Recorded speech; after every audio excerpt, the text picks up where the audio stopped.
Hey, I even remembered to turn my microphone on this time. Namaste. Welcome to the beginning of another live Saṅgha. I trust you are as well as you can be in this moment. Just before our first guests arrive, I'd like to do an invocation of Om, the Omkar, 3 times, and then the Gayatri mantra. So if you know it, you're welcome to join along with me.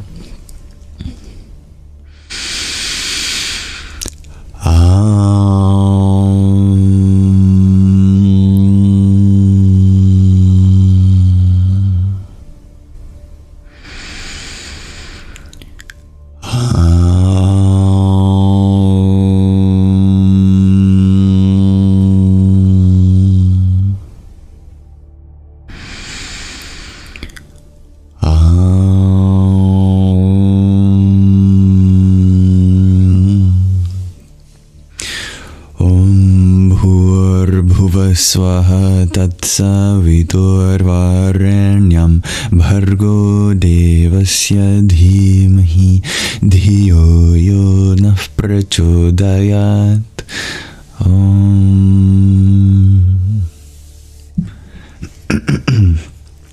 I still have my morning voice, which is embarrassing since right now my morning is 8 p.m.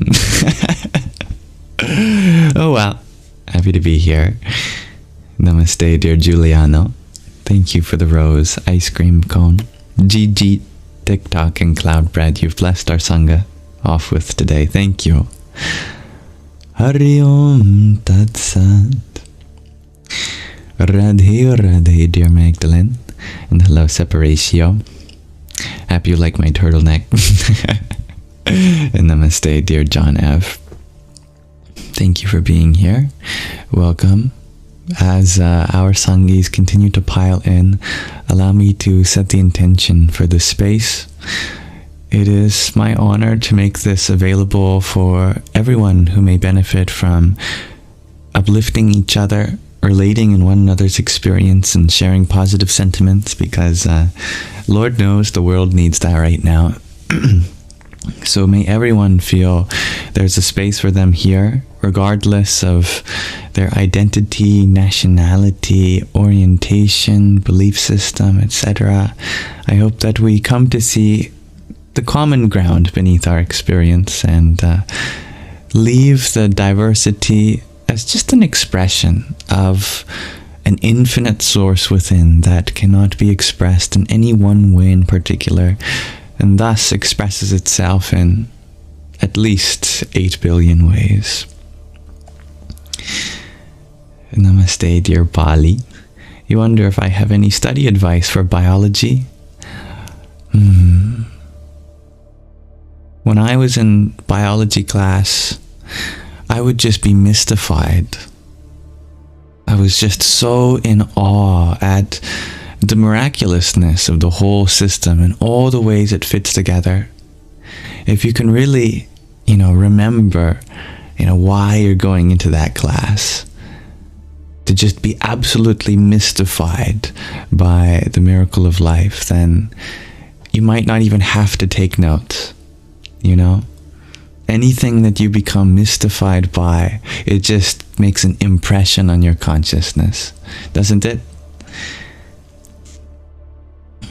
Now, I'm not recommending not taking notes, but I do recommend being that level of absorbed, where you really feel like some secrets of the universe are being disclosed. You just might not have to. And hello, dear Tiny Planet Explorer. Hello, dear Cinti Berry. Thank you, dear Giuliano, for your team cheers too. Om Namo Bhagavate Vasudevaya. Tiny Planet Explorer, you ask, do I believe in fate? Well, sure. But we also have an ability to affect that. Otherwise, there'd be no free will. And if there was no fate, then there would be no meaning behind our actions, because then it didn't matter what we did. So there is simultaneously free will to provide us with a way to consciously engage, and fate to provide us a destination to our actions, our choices, because it's our actions that shape our fate. For example, if you stopped making any more conscious decisions, your fate is set in stone. Isn't it true? If you no longer changed anything about the way that you live, then your future will be decided for you. It's as simple as that. But if you consciously try to exercise your free will every day, then certainly the path forward will change for you, depending on what opportunities arise and which ones you take conscious advantage of.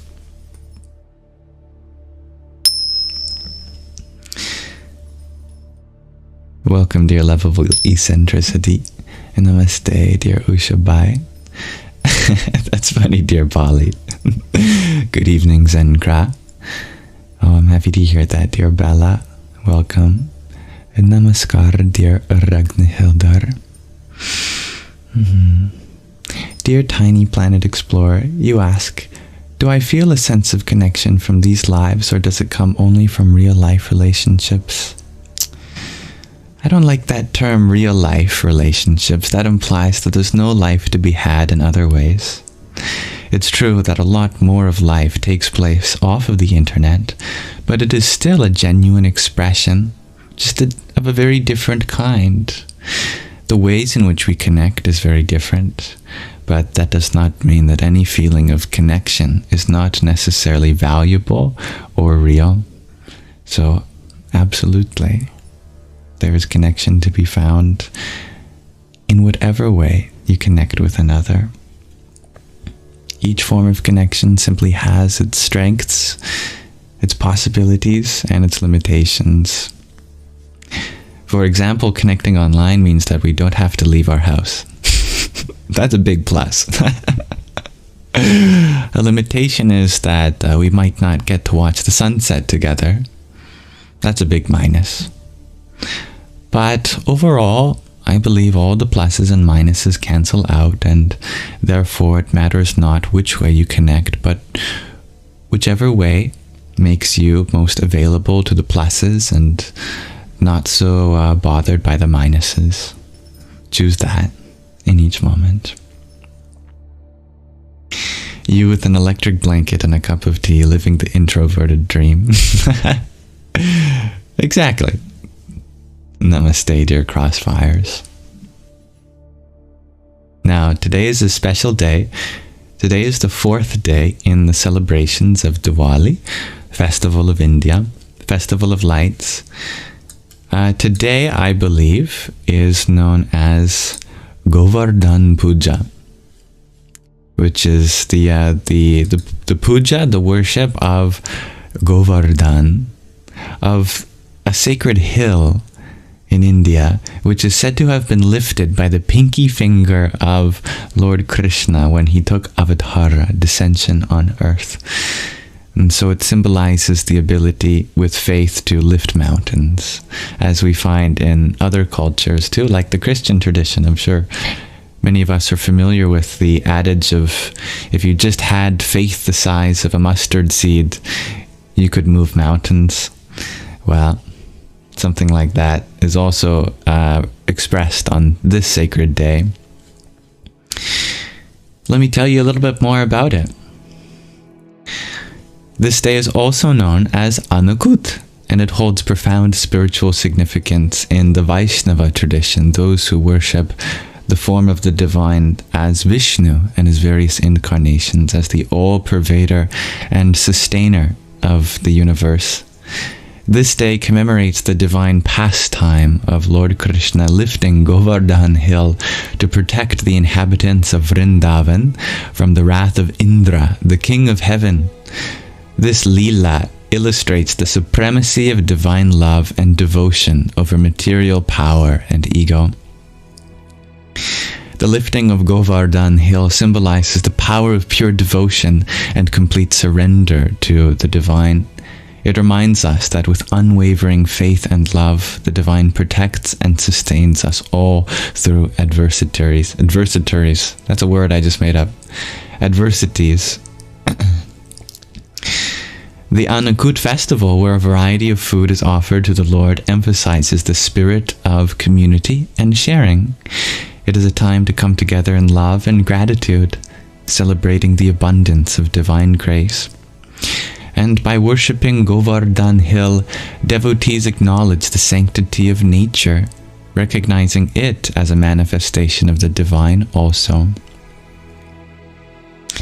So in honor of that, I will be lighting my own little candle. And by lighting it, I mean turning it on from the button on the bottom. And I'll place this behind me in honor of this festivity. And later in this live, when we end it, we'll do a meditation in honor of that as well. So thank you all for being here. Thank you, Hexakin, for the rose you sent.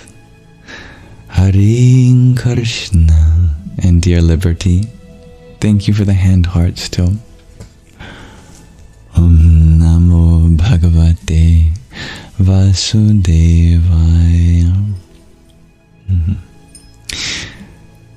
I am not in India in my body, but my heart is surely there.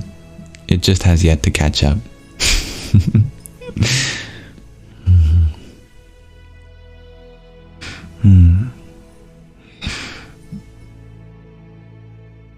It sounds like your mom still lives on through your mind, dear Hexakin, and all the thoughts that you choose to allow her to live through. I just hope they're good thoughts. If we are going to remember someone, let their legacy be the goodness that they left behind, even if it might be not as easy to remember as the other stuff. But in this way we can heal our own relationship with them and honor the good that we saw in them.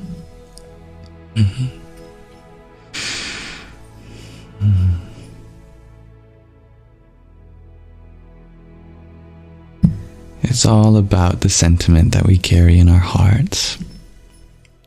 And thank you, dear J. Cogs, for your rose. Radhe, Radhe.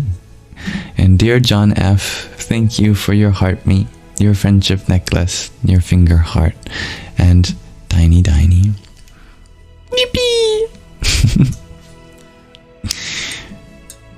Now, it is my intention of being your humble servant to be able to relate in my own experience and learn from you in any way that I can be there for another person on this planet.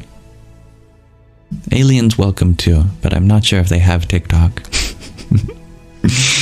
Then that is my honor.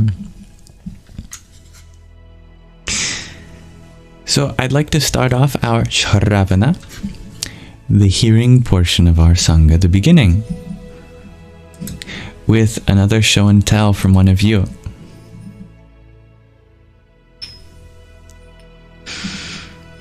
I love to be able to showcase something that means something to one of you, even if it's simple and silly. So today we have a little painting, a little digital painting by Kev, or I guess as he's known on TikTok, Kevy Talk. And he sent a little time lapse of a digital painting he made, which I'm going to guess, given the recent festivities of Halloween, was Halloween related. I could be wrong, but let me show you.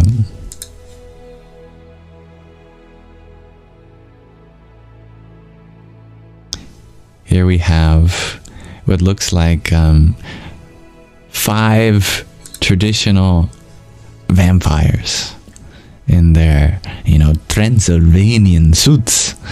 I guess you might call that, I wouldn't know the styling, where it comes from. But it's fun, and it definitely captures the essence of a vampire, I assume. These could not be vampires. Maybe it's a meta commentary on political leaders. I don't know. Without Kev's commentary, I would have no idea. But yeah, it's just a short time lapse of them painting this, which I think is pretty cool to see the design process.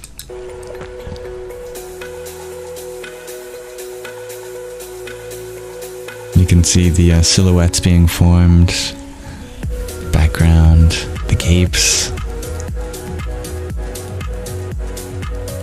lighting, shading, stars in the background. Yeah. Very fun. Anyway, thank you very much, Kev, for sharing that. I think that's pretty cool. Always grateful to showcase anyone's art here. They had written about what this piece means to them a little bit, which I can read for you.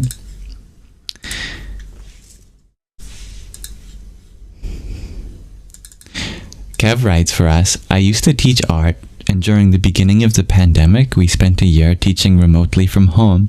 So I bought an iPad and began teaching using digital art for my lessons. I had to learn new technology because I only used email up until that time. Now I'm retired, but I still love doing this, experimenting with different aspects of it all.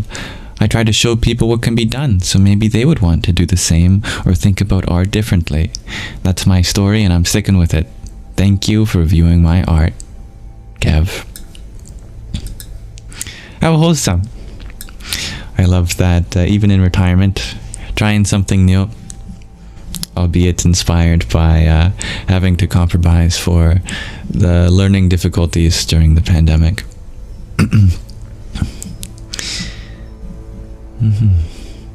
Magdalene shares, their style is unique. How wonderful of Kev to share. Consider me inspired, Kev. Thank you for sharing that. Wonderful, writes Ragnhildar. Well, thank you. Could be aliens. Yeah. Alright. That is our show and tell for today. If you ever wanted to share something, do check out the show and tell link in the link tree in my bio, and I would be happy to showcase something important to you. Namaste.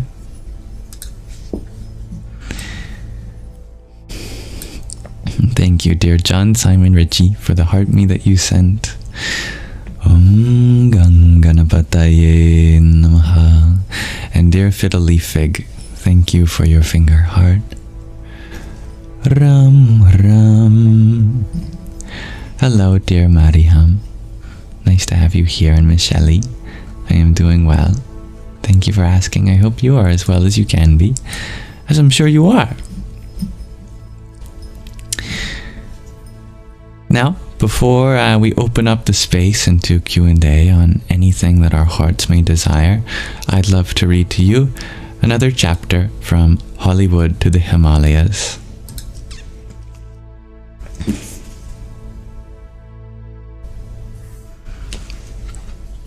May this reading relax your mind and awaken your heart. Chapter 42. Encyclopedia of Hinduism. I guess in this chapter we might be learning more about this mega project that our author's guru had taken up, which was to make the world's first encyclopedia of Hinduism, which already is a daunting task for any encyclopedia, but Hinduism is one of the most diverse religions in the entire world. I think someone once said that Hinduism isn't a religion, it is an encyclopedia of religion. So talk about encyclopedia-ception. Our story takes place from the October of 2009 through to the October of 2014. Let's dive right into her words. We sat in an enormous meeting room in a near circle, actually a sort of square, on couches, chairs, and cushioned footrests in the home of a devotee in Delhi. Pujya Swamiji, my guru, was on a couch covered by a thin, satiny, peach-colored sheet, draped especially for him, as is traditional for religious leaders so they can maintain the purity of their energy without occupying the same fabric as others. Indians are fantastic entertainers, and many homes have living rooms that can hold dozens of people comfortably. To Swamiji's left sat the publisher of the Encyclopedia of Hinduism, owner of one of India's largest publishing houses. To the publisher's left sat the editor-in-chief, former rector of a prestigious Indian university, a professor of English, as he would remind me pointedly in later conversations, since I was born. Others who were gathered for our mini-conference included the assistants and editors who were working with other publishers and the editor-in-chief to bring the Encyclopedia of Hinduism to completion. It was the end of October 2009, and I was 8 years old. And this project that Pujya Swamiji had founded more than 2 decades earlier would finally and thankfully be coming to fruition. At this point, 22 years in, the encyclopedia team included more than 1,000 scholars from dozens of cities around the world.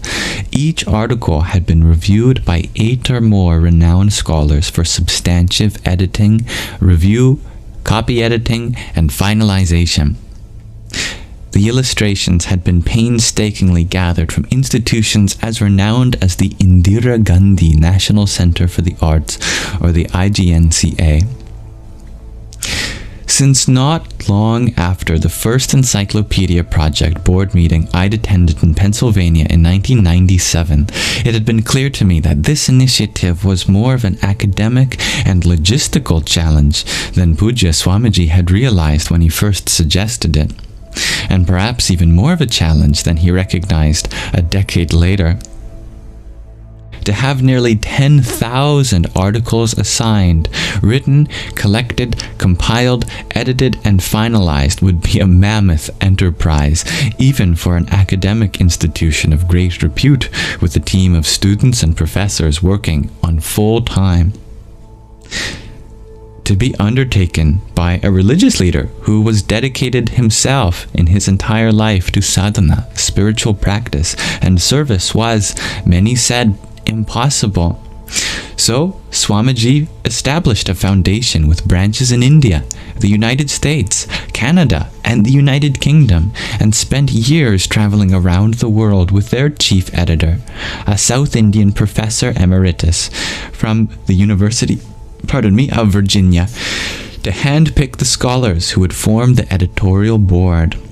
By the time I became involved a decade later, work was in full swing, and I knew there wasn't anything I could do. I wasn't a scholar of Hinduism. Then Swamiji said to me one day, "You're a scholar. You should go to Columbia and work for the project." So I spent 3 weeks at the University of South Carolina in the summer of 1998 editing articles, and I vowed to keep my distance from the project after that. It was too big. There were too many moving pieces. It would consume my life. I'd left academia for spirituality. No way was I going back. "Please don't make me do this project," I said to Swamiji, still unclear that disciples don't get to choose their service. Pujya Swamiji was accommodating. Whether he had no interest in arguing with the daughter of a lawyer, or because he had no interest in arguing specifically with me, or if he simply had complete faith in the divine plan, he never pushed. My role in the Encyclopedia Project became simply administrative. I followed up with first the chief editor and then the editor-in-chief in India to make sure articles were being written, edited, and received on time. I handled correspondence with the half-dozen publishers we went through, including Indian and internationally renowned academic presses. I handled contracts, memoranda of understanding, and the communication back and forth to agree on terms. I played Sherlock Holmes when one of the early publishers began falsifying bills, but I was determined never to go near the actual content again. Now we sat at a great moment in history.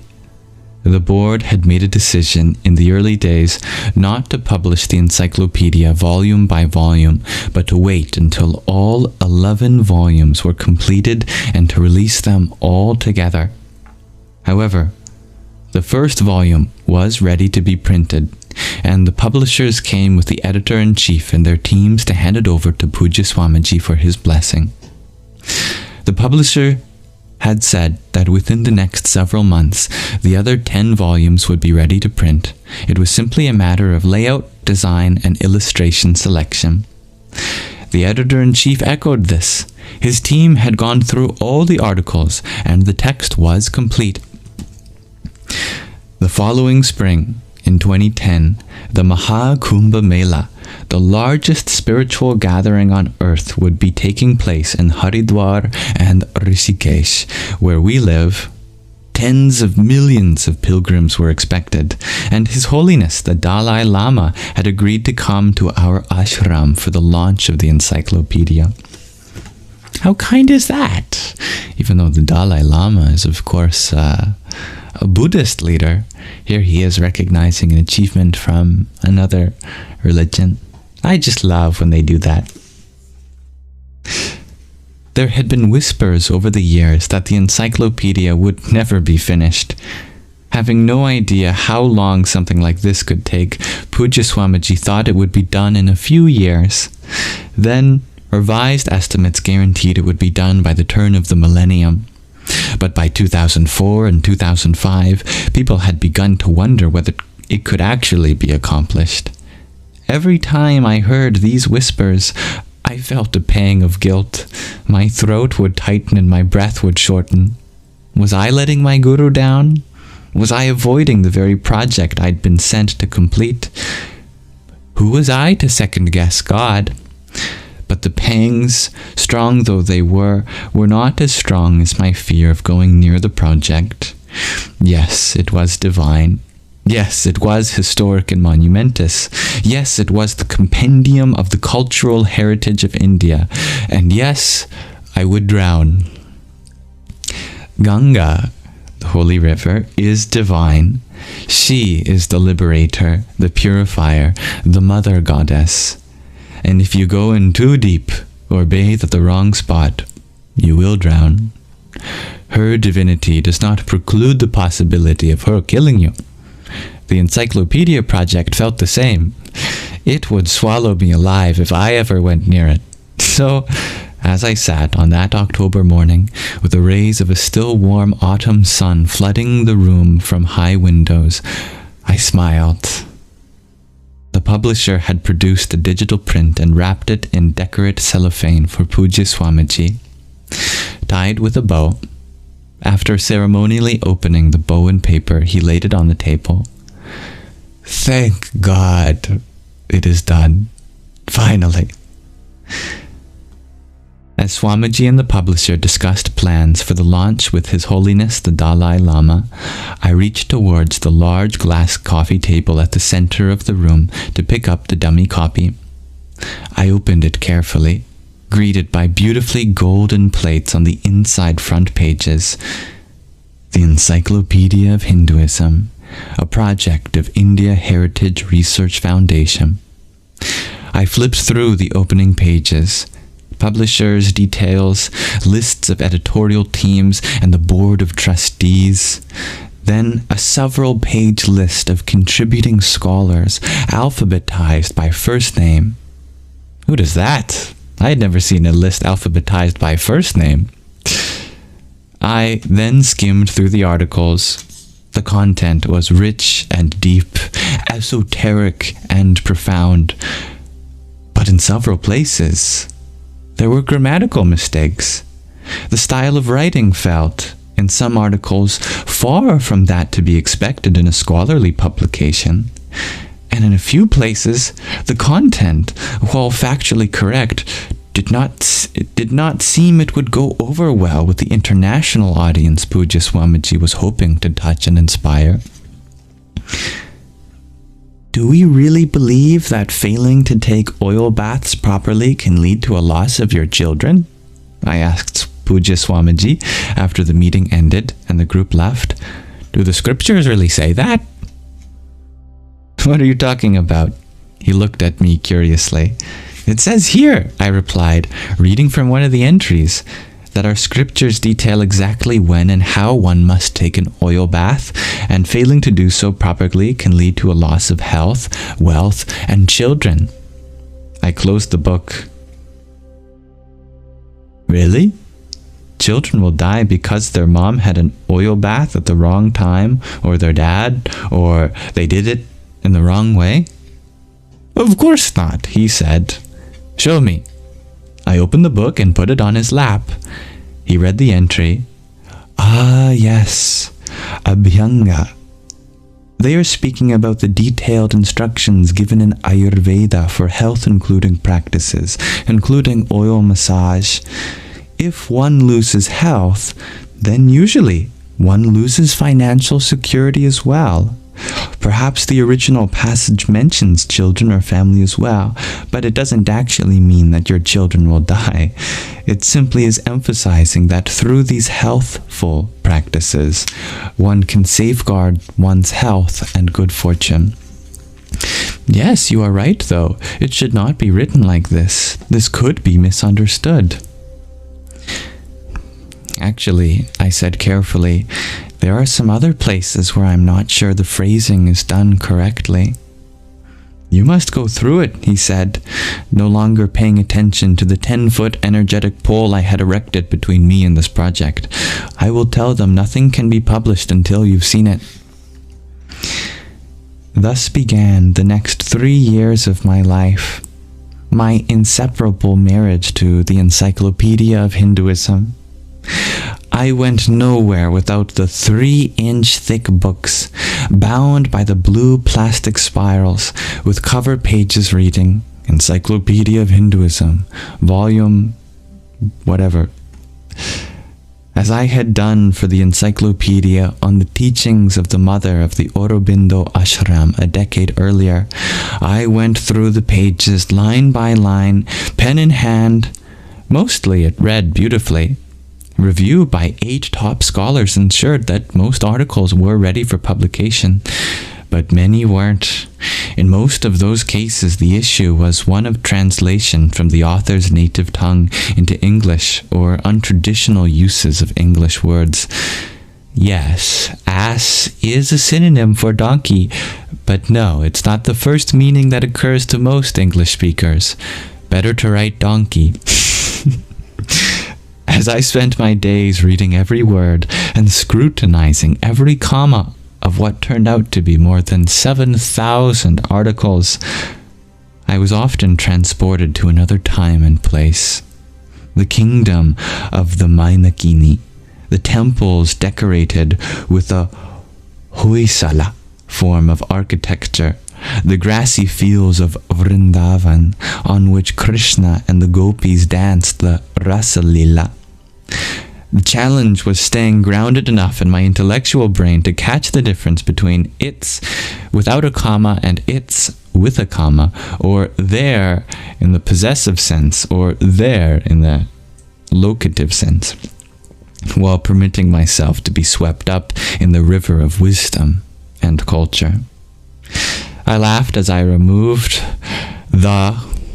literally the indefinite article from places it didn't belong and inserted it in places it did. The sages are right, of course. One can never escape one's karma. I had spent 10 years confidently separate from this mammoth project, careful to keep myself getting swept up in its tide. Clearly, though, it was work I needed to do. The universe had let me feel in control for a while, even to feel that my guru was listening to me and not making me do something I didn't want to do.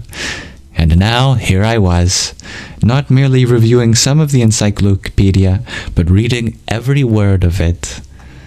Well, I thought the illusion of control was nice while it lasted. And far from my drowning or suffocating in the project, the river absorbed me. It swept me up, but I didn't drown.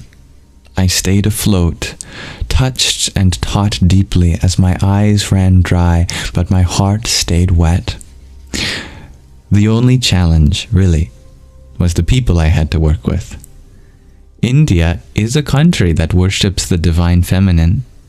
Many days a year are dedicated to the celebration of the feminine. Ganga, earth, India, creation, the cow, it's all mother. Everyone chants, Bharat Mata Ki Jaya, Ganga Mata Ki Jaya, Prithvi Mata Ki Jaya, Go Mata Ki Jaya. Glory to Mother India, glory to Mother Ganga, glory to Mother Earth, to Mother Cow, etc. Yet, on the ground, day to day, in the worlds of religion and academia, women are seen as having inherently less value unless a man needs a snack or a cup of tea. Yes, there are extraordinary respected women of both religion and academia, but in general, to be a woman is a liability. To be white and female is a double whammy. To be white, female, and young is more or less equivalent to being an earthworm. I was white, female, and not yet 40, so there was no way I could know anything. Why, they all wanted to know, why, oh why, is Pujya Swamiji listening to a white girl? In Indian culture, regardless of age, one is considered a girl until marriage and childbirth. An extraneous or missing comma here and there, an omitted footnote indicator now and then, scattered misspellings and occasional inadvertent insertions of some extra letters, attained instead of attained, what does it matter? Why is a saint of such great stature permitting this project to be held up for? I was raised and schooled to believe these things matter. If the project were for an audience of Indians or spiritual seekers only, perhaps these kinds of mistakes wouldn't matter. But my dear, dear Guru had spent 20 plus years working nights, traveling on one city per day tours to raise awareness of a project that was not just preaching to the choir. It was to be accepted as the authentic textual reference for academic and scholastic institutions on all things Hinduism. Every spelling error, every grammatical mistake undermined the very nature of the project. I couldn't overlook that. So I edited all the articles by hand for spelling, grammar, and style, and for things that, while present in the voluminous Hindu scriptures, weren't helpful to mention. For instance, the admonition against taking an oil bath on the wrong day of the week, or a reference to God being strengthened by ghee, clarified butter, poured into fire. Really? God needs ghee? I also edited some of the word choices, much to the dismay and consternation of our editor-in-chief. Goddess Sitala, the goddess of smallpox, roams the countryside on her ass, became Goddess Sitala, the goddess of smallpox, is believed to ride her donkey through the countryside, protecting the villagers. What is wrong with ass? The editor-in-chief wanted to know. It is a valid and widely accepted word for donkey. What is wrong with it? Pujya Swamiji asked me. I can't explain exactly what's wrong with saying the goddess roams the countryside on her ass, but please, just trust me on this, I begged him. We can't say it like that. He did accept my edit, thankfully, but not before the editor-in-chief not realizing he was on speakerphone during his conversation with Puja Swamiji, pronounced in dismay, "I've been teaching English since before she was born." I had to ask myself, who am I to be doing this project? Who am I to have been trusted with such an important task? I thought back to the memos my mom would correct in red pen and send back to her boss during her days in business. I thought back to the innumerable conversations in our car as we drove around LA, with my mom and dad pointing to random billboards and quizzing me on what mistakes were there. I used to roll my eyes and ask, who cares? But now I was grateful for my mom's critical eye, thankful for the gentle chiding they'd give if I dared say, "It's me," in response to, "Who is it?" on the phone or in a doorway. "It is I," my dad would say softly but firmly. And now I cared. I was thankful also to have been an avid reader from an early age. Nancy Drew and even Hercule Poirot. Wow. Another name I would have no idea how to pronounce. Poirot. Poirot. I don't know. Probably French. And I think the French just sneeze on the keyboard, and whatever keys their sneeze touch, that's what goes into spelling the word.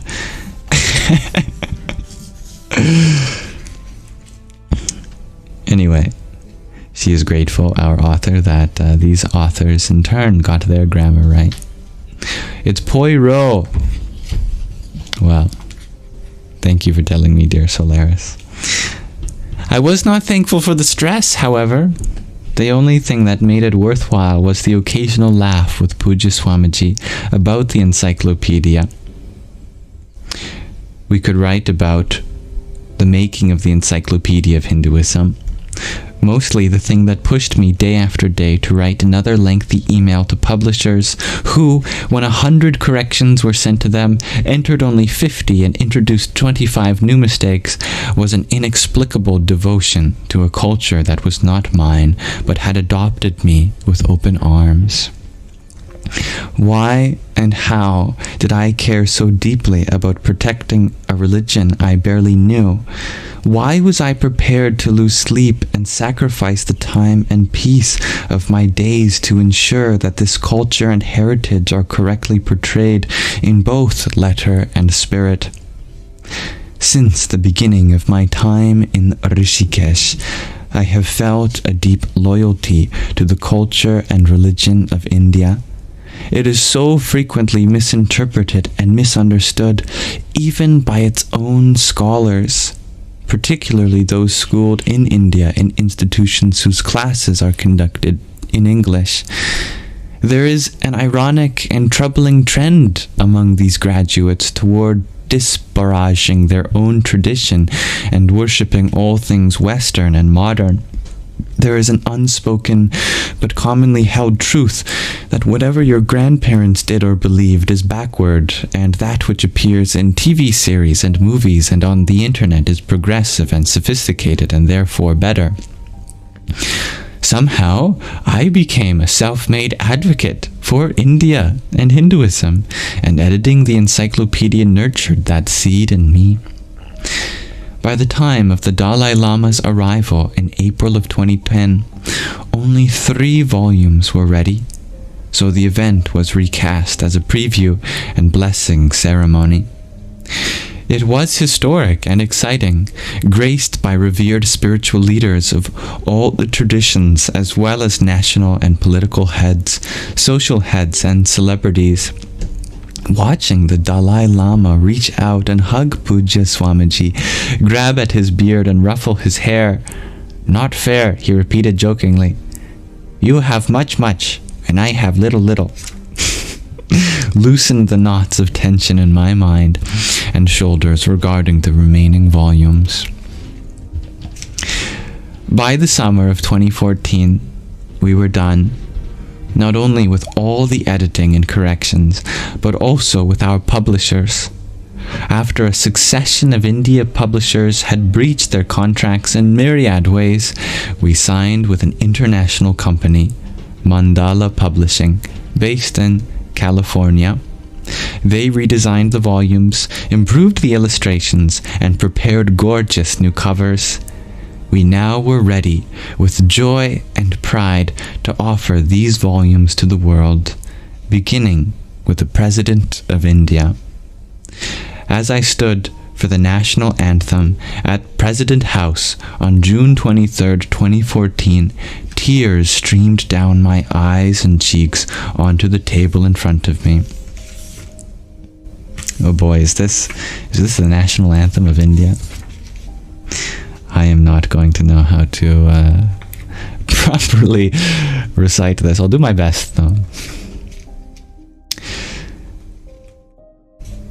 Jana Gana Mana Adhinayaka Jaya He Bharata Bhagya Vitata Punjab Sindh Gujarat Maratha Dravida Utkala Banga Vindhya Himachala Yamuna Ganga Uchala Jaladhi Dharanga Tava Shubha Name Jaghe Tava Shubha Asisa Mange Gahe Tava Jaya Gatha Janagana Mangala Dayaka Jaya He Bharata Bhagya Vidhata Jaya He Jaya He Jaya He Jaya Jaya Jaya Jaya He.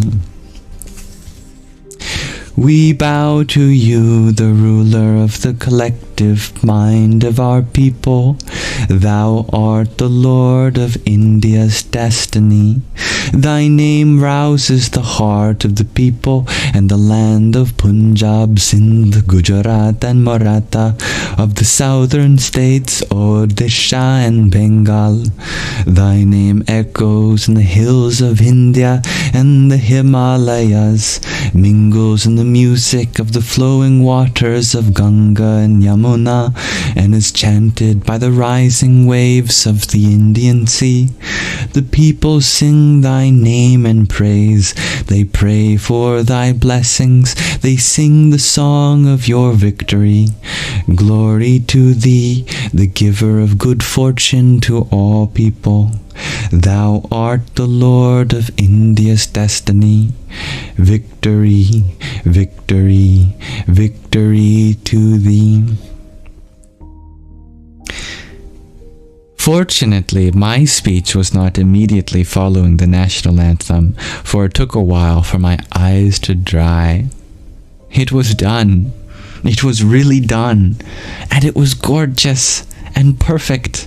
Well, perhaps not exactly perfect, but by all standards of Eastern and Western perfection, it was close enough. Later that year, we launched it in the presence of the Vice President of India, the head of the Rashtriya Sevak Sangh, India's largest national organization, and the Prime Minister of the United Kingdom, David Cameron. When Pujya Swamiji chanted, Ano Bhadra Krutavo Yantu Vishwataha, may all the noble truths come from all directions, Cameron said, That's really good. I will use that. When the editor-in-chief publicly thanked me for my great role in the project, and then clarified that the great role I played was always graciously ensuring that they had a ready supply of tea and snacks during their numerous conferences at the ashram, I smiled. Mother India. And so ends our 42nd chapter on the Encyclopedia of India. Clearly, such a monumental task had to be included in this story by our author. So I thank her for including us on feeling what it feels like just a little bit to go through a decades-long journey of performing such a Herculean task to make an encyclopedia and have it readable for an international audience on all things Hindu, which is no small feat at all. And we can be grateful that such a task was completed, as no doubt many of the things that we learn now today probably at some point have come from reference to that Encyclopedia of Hinduism. Now that I've been made aware of it, looking at so many references, I see it all the time, and it's clearly something that has succeeded both in the ability to convey sublime spiritual truths and in its ability to be a academic and scholarly reference for many. Thank you for listening. Namaste. That was a long chapter too, so I very much thank you for your patience. I hope you enjoyed it. Now we can transition to our manana, and I will have full attention on you in the comments. Thank you.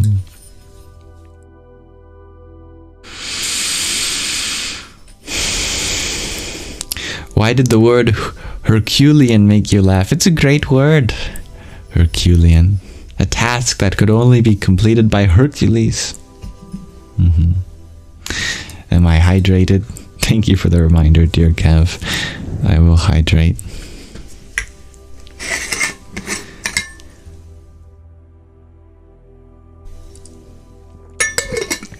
Welcome everyone who joined while we were reading. Now we can open our hearts and minds to discuss whatever is on them. And thank you to those who sent a gift while we were reading too, such as Dear Moonflower Magic for the heart me. Om Aim Saraswatyai Namaha. And Dear Alisa for the heart me and team bracelet you sent. Radhe Radhe. And Fiddly Fig, thank you for your heart me and team cheers. Jai Sitaram.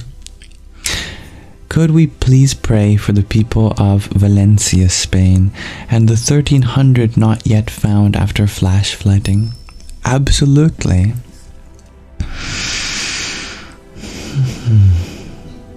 Thank you for informing me of such an important reason to pray.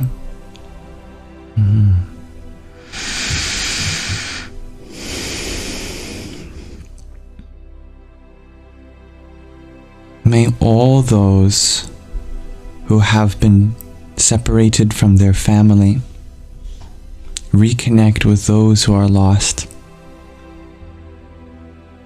May we pray for the quick and safe evacuation of many, including the beloved pets of many homes. May those who are currently safe but without the ability to contact anyone be inspired to remain calm. May we channel as if through a divine Ethernet cable into their hearts the knowledge that help is on the way.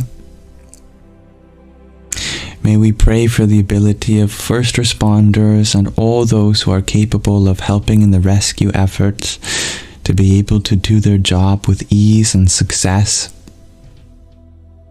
It is no small job. Allow us to be grateful for all the help that's already underway.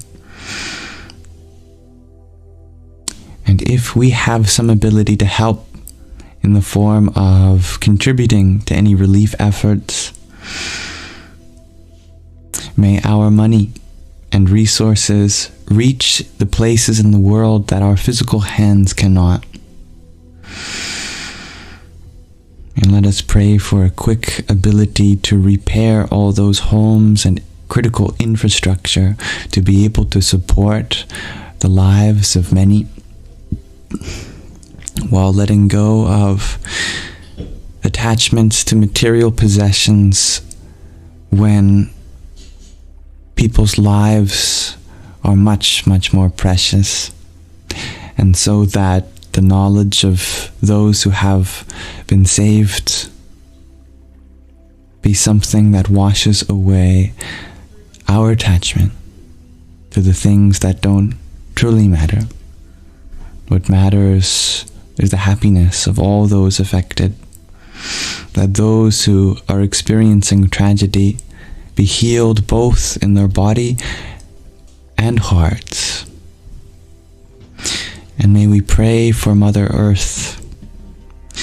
May we take better care of her and increase our understanding of her so that we do not disrespect her and that things like this happen less frequently.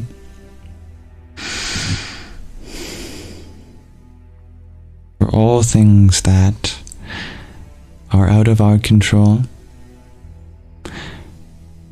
let us put faith in the divine and those who are capable. And for all things that we are capable of achieving, let us go forth to be able to lend a helping hand.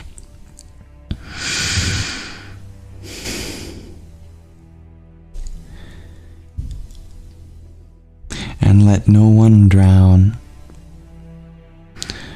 under the physical waters or even the waters of discouragement, and let the life raft of hope float everyone to the shore of the sanctuary of peace. And all those departed souls who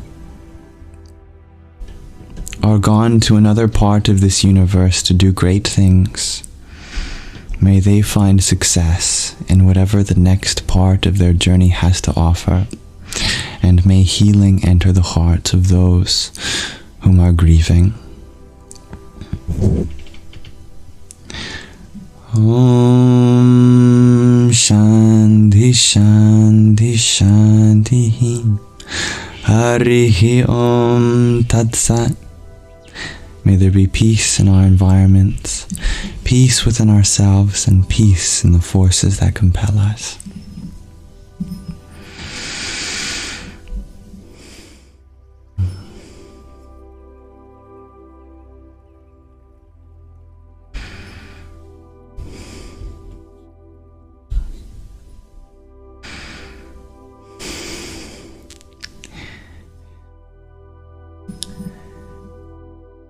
Thanks to dear Moonflower Magic for another finger heart and rose that they had sent. Radhi, Radhi. And dear Kev, thank you for your baker's dozen worth of roses and a heart me. Ram, Ram. Dear Ushabai, thank you for Rosie the rose bean. That's very cute. Om Som Somaya Namaha. And Guy Sardachak, thank you for your subscription. I hope to be able to continue to serve you and many in all the ways that I have the capacity to. Om Braum Hanumate Namaha. Thank you, Hybrid Jen, for your tiny and 11 roses. Yippee! And dear Arianan, thank you for your pair of tiny dinies. Yahoo! And thank you, Loopy Lane, for your trio of friendship necklaces. Om Kring Kali Kaye Namaha.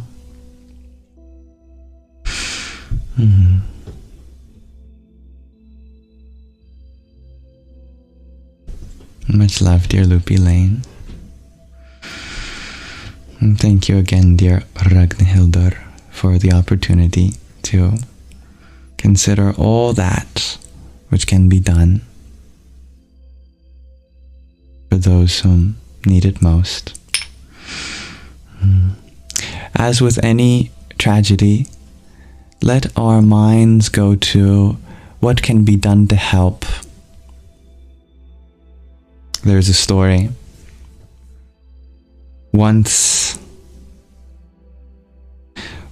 there was a monk who asked the Buddha, the awakened one, "O Buddha, there's so much wrong in society. The way that the king runs the kingdom is terrible. So many people are suffering. What can be done about this? How can we punish those responsible? How can we hold people accountable?" And the Buddha said, "Suppose you were walking in a forest, and out from a bush an arrow came and shot you in the eye. Would you spend the next hour complaining or searching for whoever shot the arrow to strangle them? Or would you immediately go and seek help to see what can be done to remedy this wound and take the arrow out of your eye, lest you become blind in two ways?" And at that moment, the monk realized that we can spend so much energy ruminating about all the things that were wrong and what caused it, and trying to get rid of that. Or we can begin treatment. We can begin to bring our attention to what needs to be healed. As soon as our efforts become directed in that way, the world immediately starts becoming a better place.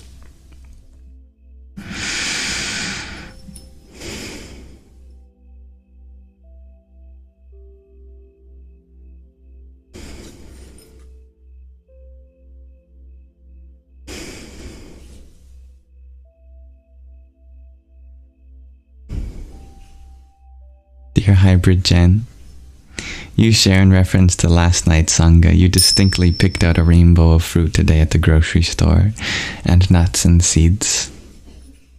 I'm so happy to hear that. That's a good, healthy, yogic diet.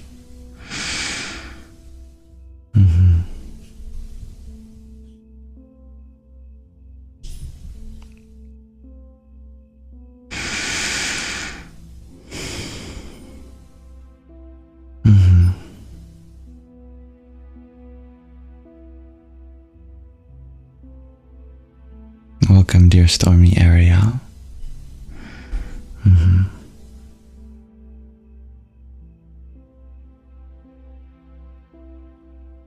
Now, my dear Hexakin, you have been an audience member for a while, and I do not mean to put you on the spot, but I believe if your heart is open, there is something that we can work on together.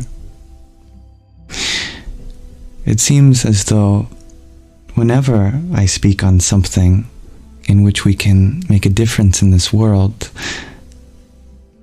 it often happens that the way in which it's received is that one's mind immediately goes to all those who wouldn't agree with that.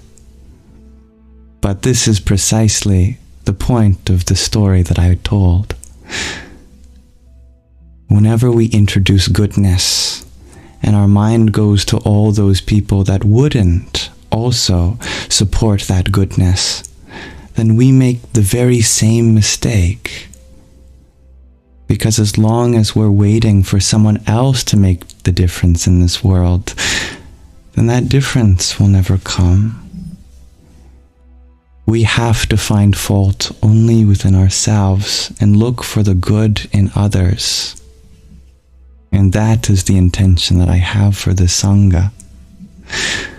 I see it as a bountiful possibility for everyone here to begin to shift our minds towards the positive. Anything negative, let us see as a reflection of something within ourselves, and let us become the role model that we wish to see in those around us. I say this not to point out what anyone is doing wrong, but to bring ourselves to something that we can do to make our own lives a better place, both for those around us and for ourselves, because no one wants to live a life in which we're constantly ruminating on the negative. It befits us to begin to shift our mind towards the positive. That way, simultaneously, we can be positive as well as be a reflector of the positivity around us.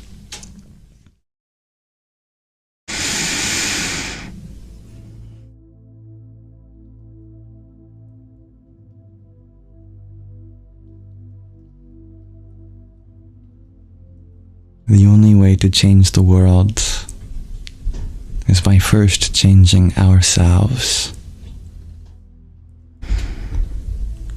When what is needed is more goodness, let us bring that goodness first into our hearts and minds. Worry not about what others can do. Instead, worry about one's own ability to make this world one which we want to live in.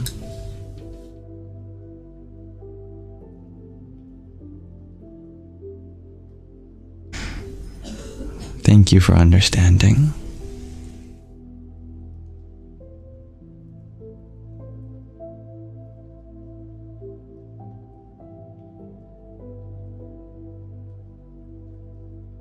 Now, on to a more important subject. Dear Solaris, you ask, who here loves cat toe beans? Did you know that cat's toe beans are secretly an image of a cat?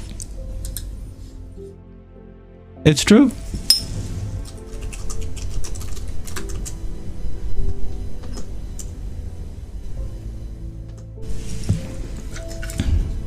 I'll show you.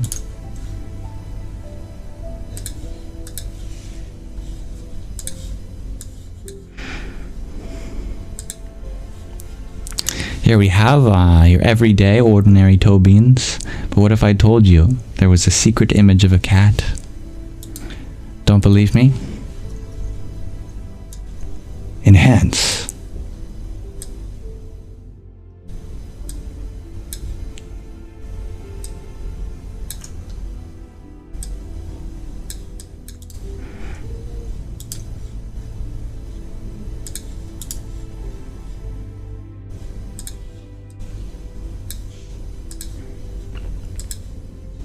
Wait for it.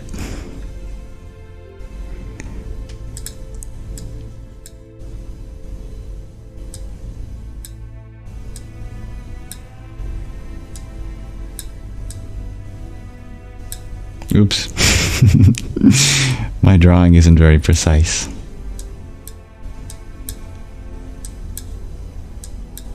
These are supposed to be whiskers, eyes, a nose, and those little curls of the lips.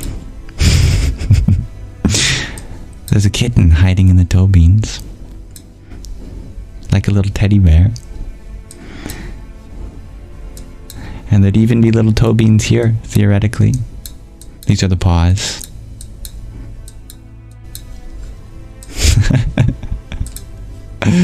Now you know.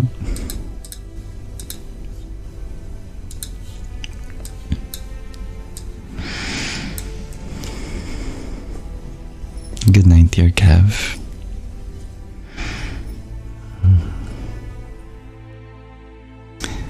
Hello, dear Moch. You were East 002 before. Welcome back. Happy to have you here.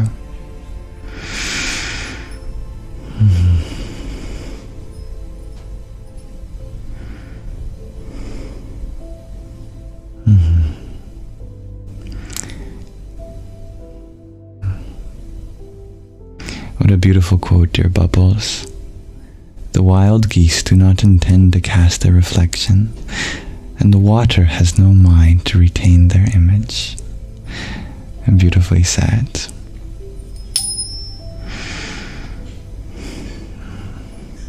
And thank you, dear Loopy Lane, and thank you Up the Freeway for the heart me you had sent.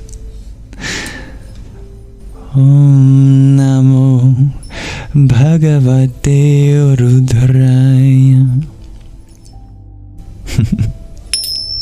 I do have a question of the day for all of you. Today I ask, what is so freeing about surrender?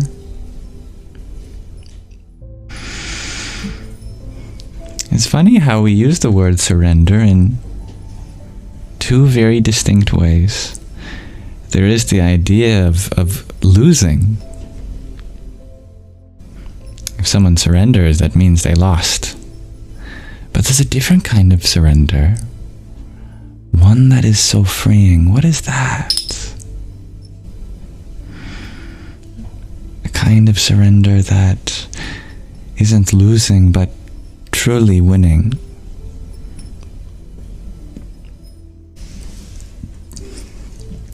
Solaris, you put it so concisely. It's no longer up to you to make it succeed. So perfectly articulated. Thank you.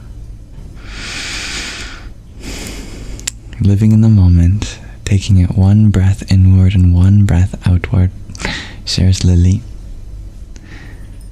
Dear Andrew, you share, once you surrender, you no longer have to worry about control. I love the way you put that, dear Andrew. I'm not familiar with dear Sheila Chandra's music, dear Loopy Lane. You share she does some beautiful chants though. I'm happy to hear that. Rhiannon, you share, rock and roll is letting go and inviting the mystery. I like that. Crossfires, you share, giving in to love. I like that. Not giving up, giving in. Vicky Moon, you guess, the polarity of surrender that you ask is a peace of mind and well-being. I think there might be a bit of a language barrier, but I think I get the essence of your comment, and yes, for peace of mind and well-being. We surrender trying to make our mind a certain way, just allow it to be as it is. And Bubbles, you share, surrender is freedom to experience what is. Well said. And not what we think should be or shouldn't be, or what we believe to be is but actually isn't. Just seeing things as they are without judgment. And dear Donsuela, you share, when you surrender, you give yourself permission to allow space for peace and happiness to grow.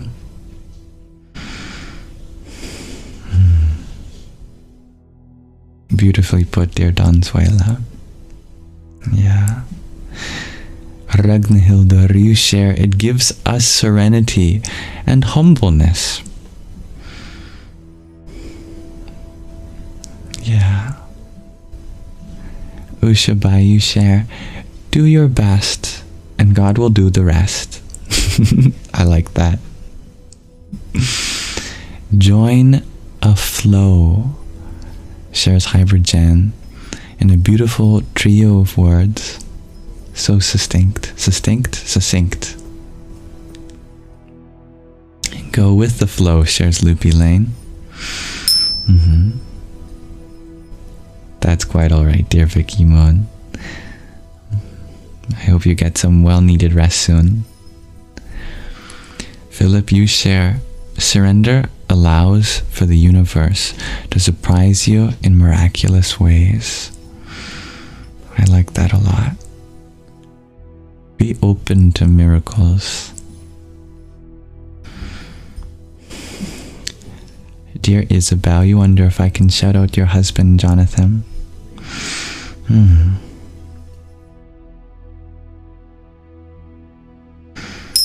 Dear Jonathan, may you be recognized and acknowledged wherever you go. And may you recognize how lovely of a partner you have, that she may make your name known.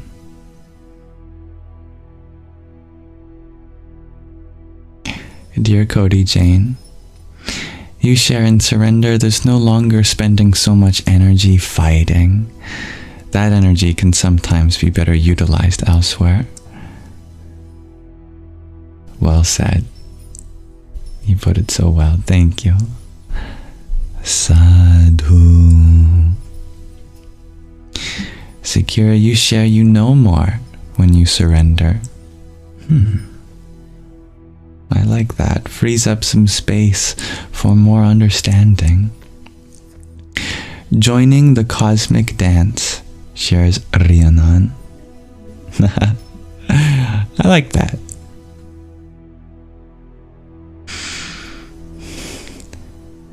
Loopy Lane, you share, I believe this wave can bear your weight, so let it flow. I love that. Dear Assassination Classroom, you share surrender is allowing things to happen to you and to let go of expectation and suffer. I like that. Dear Vicky Moon, you wonder when you're going to see me again on live. Well, probably at about 24 hours from now, as I hope to be live around the same time. Though I very much pray to be able to go live just a little bit earlier, which wouldn't affect you being here 24 hours from now. But that requires me going to bed a little earlier and waking up earlier. So that is something I am going to attempt.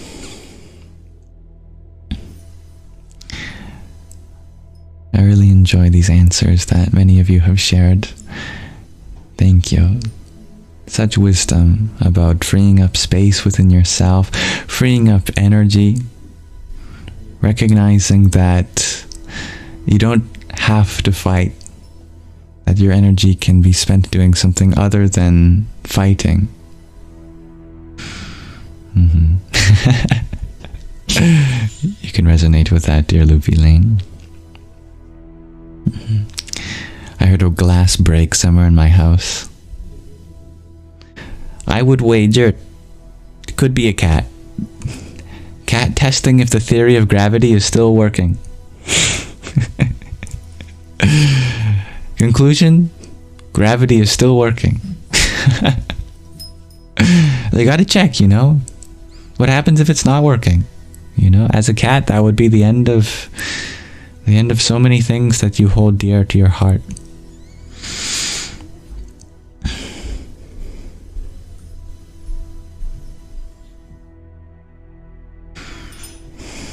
Good evening, dear Jaderade.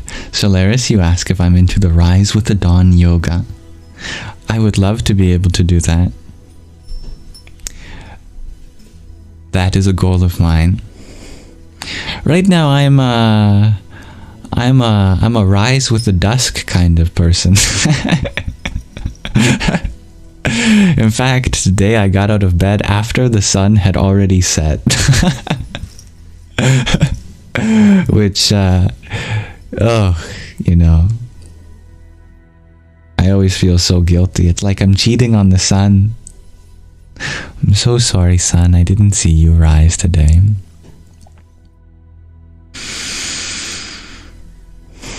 You are a moon person, too.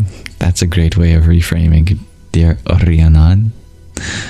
Unfortunately, the moon also appears during the day at times, so if I love the moon, I really have to stay awake during the day at times as well. You're going to sleep now and dream of toe beans. I'm happy to hear that, dear Rhiannon. Have a great evening, dear Vicky Moon, for you too. Thank you for your understanding, dear Donsuela.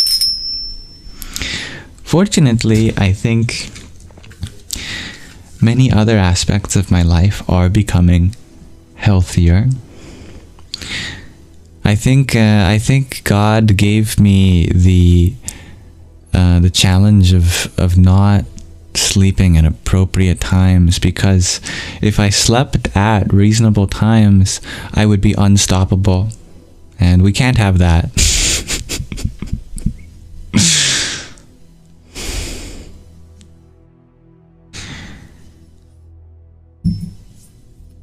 I am surrendering to rest. That is true, dear Philip.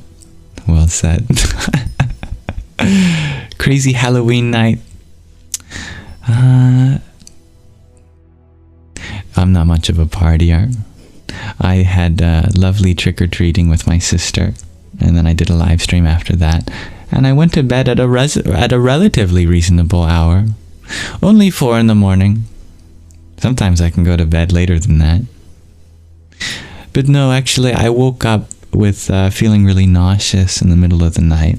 And due to that, I didn't get much sleep. And so I slept in to compromise for the first few hours of my sleep, not really being that deep and just tossing and turning, being kind of nauseous.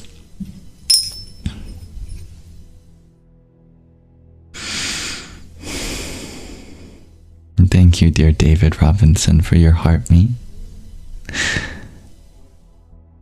Om Kring Kalikaye Namaha.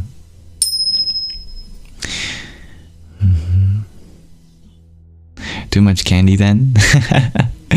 No, I actually didn't eat a single piece of candy yet. No. What I did was I ate some food that was sent to me from my friend Sky Guardian. And I guess my tummy is just adjusting to the level of spices in Indian food. He wanted me to try it. And though I was scared of the spices, I wanted to try it so that I would make him happy. And it tasted really good. Don't get me wrong. My tongue loved it. My very Caucasian tummy, I guess, did not like it so much. But that's okay. Hello, dear Daphne. But I feel much better now. Yes, thank you for asking, Michelle. It always passes. Welcome, dear Samantha. Thank you for kind words.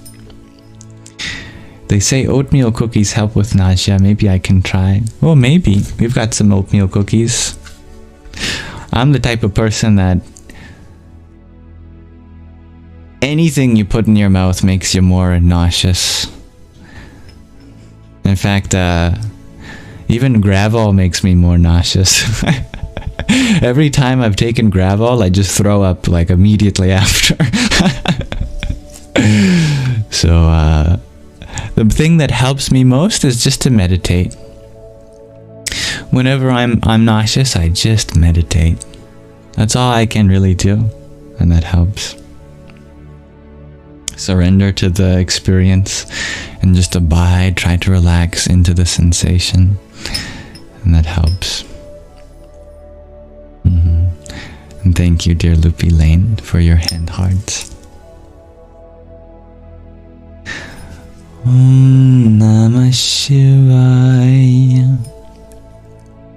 Jaderade, you share you've recently begun surrendering and trusting the process of your healing journey, taking time.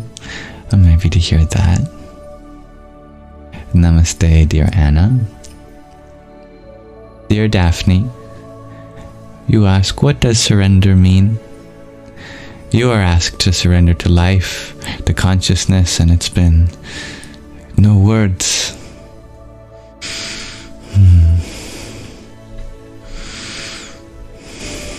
Sounds like you already know what it's like. Exactly as you have surrendered to life, to consciousness. That is what is so freeing. To recognize that life is something much bigger than us. Consciousness is something much bigger than our limited identity. If we surrender to that higher identity which we are one with,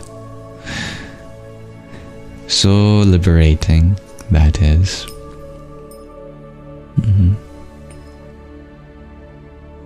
Apparently gravel is a Canadian thing, shares Don Suela. Oh, I didn't know that.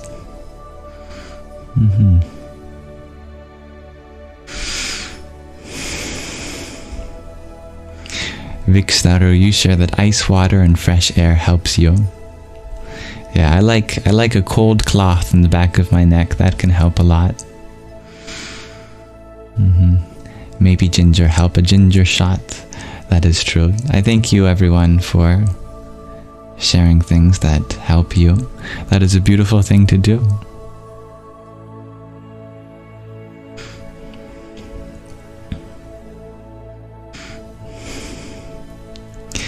Daphne, you share there is still resistance sometimes, but you guess that's just the mind doing its thing. Exactly. Without resistance, there can be no growth.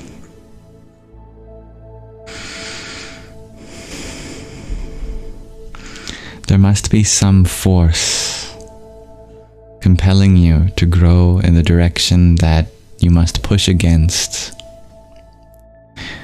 To go out of your comfort zone, there must be discomfort. To deepen your patience, you must experience impatience. All goodness in manifestation requires us to endure its absence. So too, whatever we may have to achieve, until it is achieved, there will be a resistance. But let that resistance not be one that demotivates you. Not a resistance that makes you doubt yourself, but allows you to question the limits of what's possible and to explore those outer reaches and push the boundaries. May that resistance motivate you to be able to continue to swim upstream.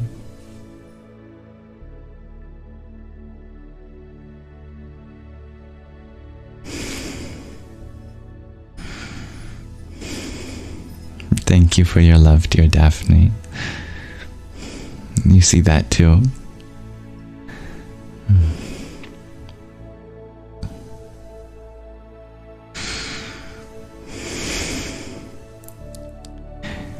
All things negative act as a compass that points in the opposite direction of where we want to go.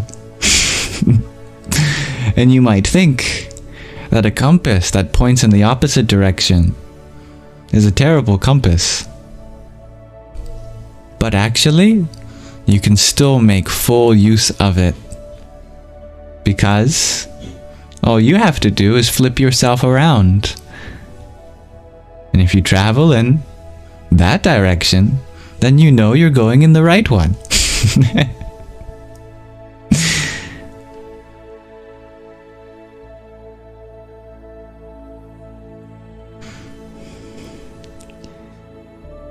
Namaste, dear Edwin.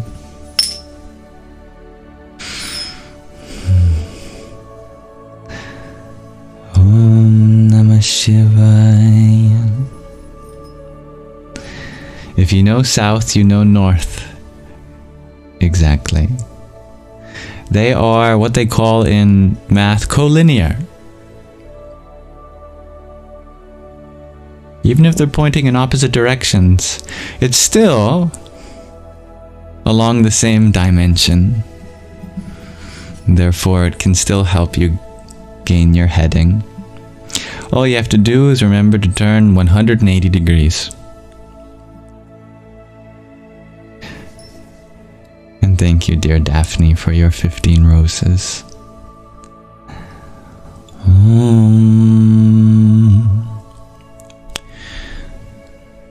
Kali Mahakali Kali Ke Parameshwari Sarvananda Kari Devi Narayani Namostute.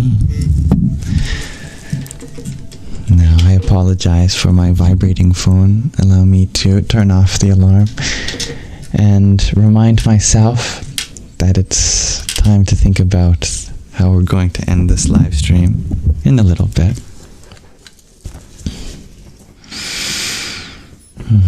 Dear Loopy Lane, you share that spiritual philosophies nurture self-exploration.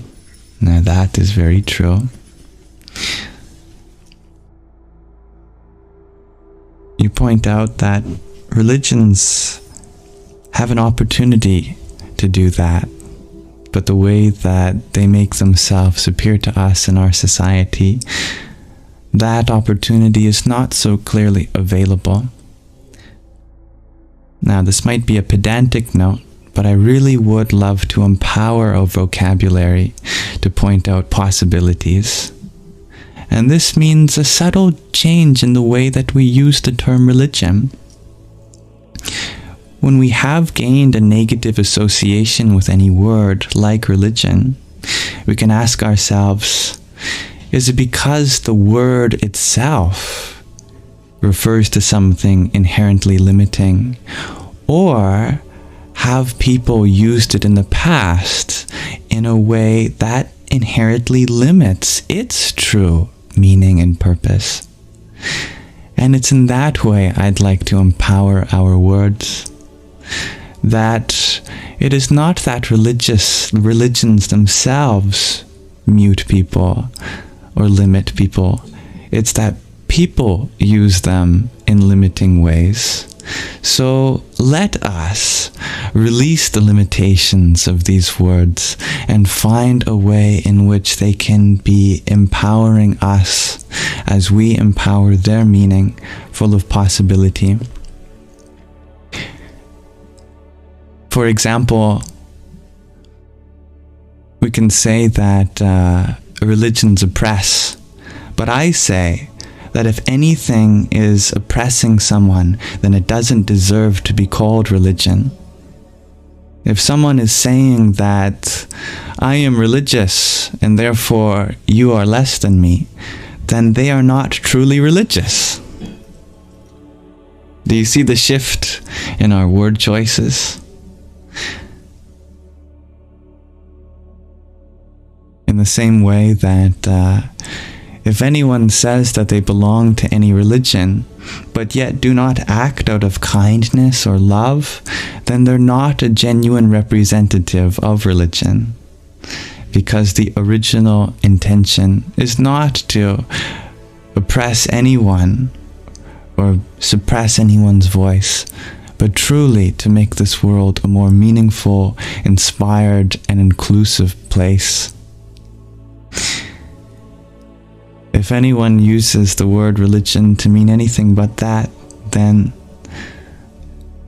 they were the ones misrepresenting their faith, because truth faith should make the world a better place. So let us remind those who are religious of all the wonderful things that their religion can do. That truly, at the heart of all religions is unity, love, and peace and prosperity. And that is the true essence of religion. And I would love to continue to make a world a place where we get to see that face of it first and foremost.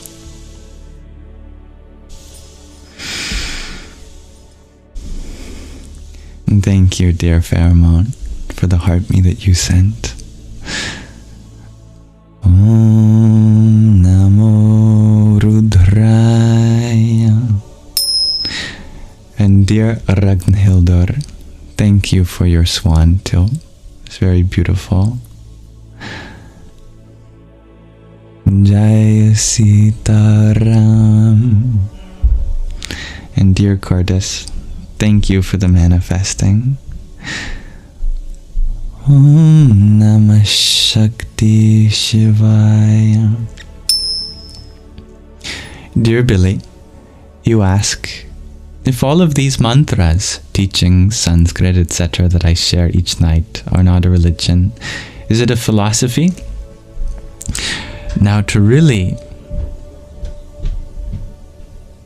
break down, thank you for understanding, dear Loopy Lane. That's very understandable. Yes. The ways in which religions have been used to control or oppress, that is a misuse of religion. If any of those people actually read their own damn scriptures, they would never do that, you know?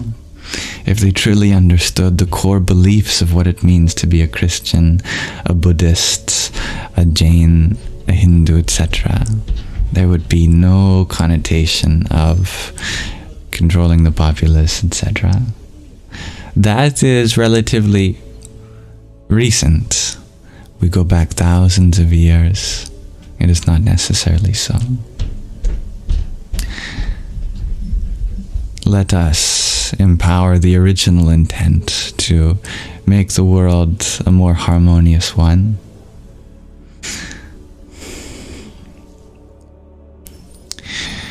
To answer Billy's question, we have to recognize that the way we use religion in the West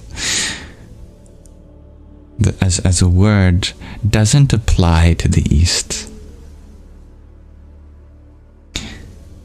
Mantras, Sanskrit, surrounding philosophy, it doesn't come from anything we can call a religion. Now, if you do a Google search, you'll find that Hinduism is the place in which these mantras come from. Sanskrit is the sacred text of Hinduism. That yoga is a philosophy stemming from Hinduism. And that Hinduism is one of the largest religions in the world. But we're using a colonial language to describe something that colonials could never comprehend. And it's that Hinduism doesn't exist. Now, what we refer to as Hinduism definitely exists. But Hinduism itself is not a religion.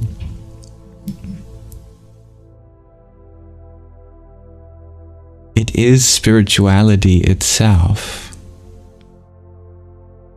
And that inherently includes all religion.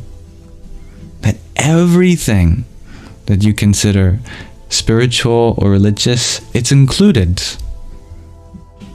in what we refer to as Hinduism.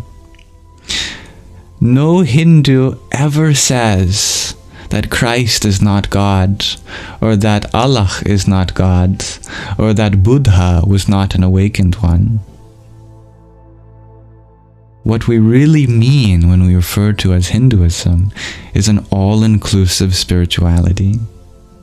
Such is why you can be so-called Hindu, but also worship Christ, as the Kriya yogis do. You can be a Hindu and also learn from the Buddha, as many students of Advaita Vedanta do. You can be a Hindu and be anything.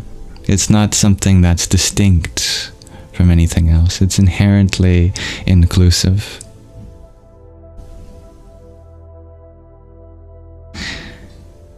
There is no concept of multiple religions in this way. It is therefore not very applicable to use the word religion when it itself has no organized structure, but is entirely available to explore in any way the spiritual seeker wishes. As we've said before, Hinduism comes from the terms that the Persians gave those who lived beyond the Indus River. Indus River gave rise to the term Hindu, referring to the culture that existed beyond the Indus River. There is a geography that we can call Hindu, because this kind of perspective, this inclusive perspective, flourished south of the Himalayas and north of Sri Lanka on the subcontinent we call as Bharat or India. But it has nothing to do with one culture or one creed or one religion or one nationality. It is a gift to the whole world, such is why we are reading from a book whose author is American, and yet she has dedicated her life to preserving that strand of perspective concerning an all-inclusive spirituality. Now, it's difficult when we have a very analytical mind, because then the question is, well, what is it? How do we categorize it? How do we fit it into our worldview? And that's when we run into problems, when we're looking for some term to be able to describe it. Truly, it's beyond description. It's neither a religion nor philosophy. It's not a way of life. It's something like all of those things combined, and yet none of them and more. It's something that we can't make sense of because it's bigger than ourselves.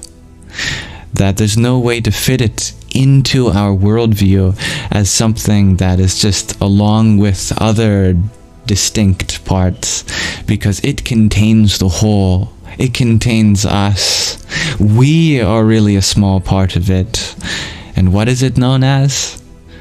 The Sanatana Dharma, which literally means the eternal path. And the eternal path is one that includes everyone, regardless of time, regardless of temporal or physical location. To be spiritual truly means to embrace all cultures, all traditions, all paths as one. And that is the so-called tradition in which these mantras, in which the language of Sanskrit has come from, the philosophies, the place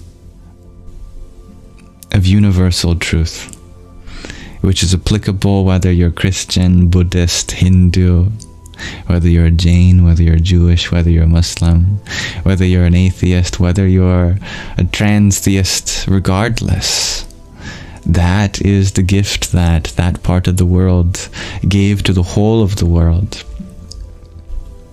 And when we don't live in that part of the world, it's difficult for us to understand. When we've grown up with such divisive labels for different traditions, different ways of understanding, whereas in the East there is no one way of understanding anything. In the same way, all ways are part of one way.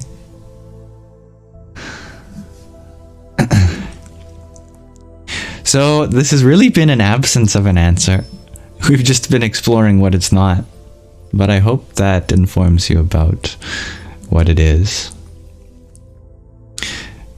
Thank you, dear Anna, for the ice cream cone you sent.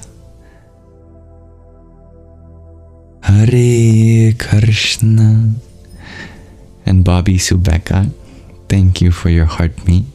Pair of team bracelets and cheer you up. Jaya Sitaram. Dear Philip, you ask, do I have a spiritual animal or a spirit animal? Well, the current animal that my spirit pervades is a human. So I guess humans are my spirit animal.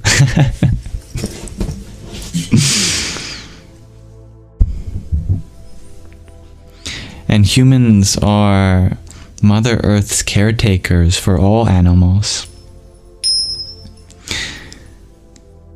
If you truly take care of a human, they will grow up to take care of all animals.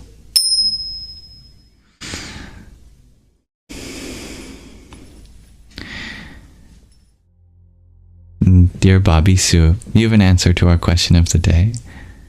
What is so freeing about surrender? The ability to rest. I like that.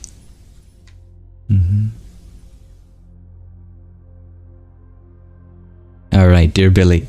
So then in India, for which holidays do they get off of school? All of them? Now you ask a funny question, but the answer is very sincere. That almost every day is genuinely holy in India. Every day is auspicious. So there's no excuse for holidays. You can't say I can't come because today is holy. Every day is a holiday. Seriously.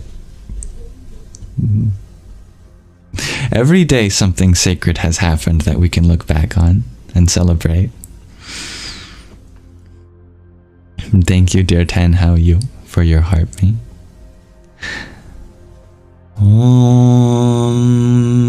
Kham Jahnavyaya Namaha. For example, today is the 4th day of Diwali. And on this day, we celebrate the time that one of the forms of the divine lifted up an entire hill with just their pinky finger. That's Govardhan Hill. I like that, dear Bobby Joe. It is so freeing to surrender, in the acceptance to let go and let God. That's fun. Clever, I like that. Happy Diwali, dear Bubbles.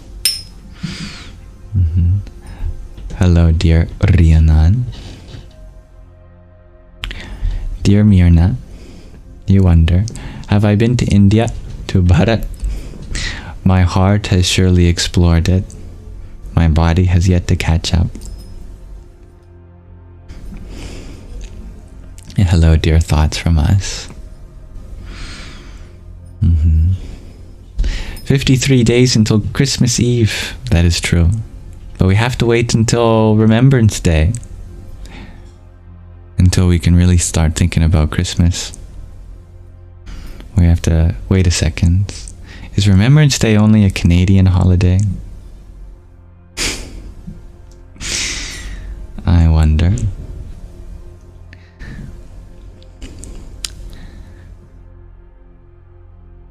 It is? Yeah.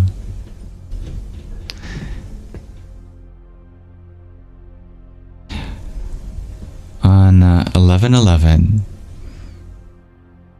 on the 11th month of the 11th day, the 11th day of the 11th month,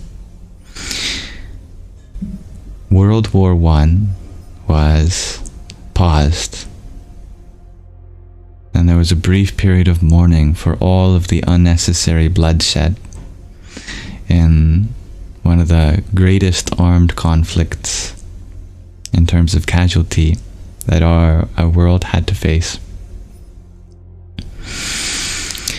So on the 11/11, on the 11th day of November, in Canada, that is a holiday in remembrance for everyone who lost their life in a war. And it's, I guess, kind of tradition that you don't think about Christmas until at least after Remembrance Day. I think that's a wholesome thing to do.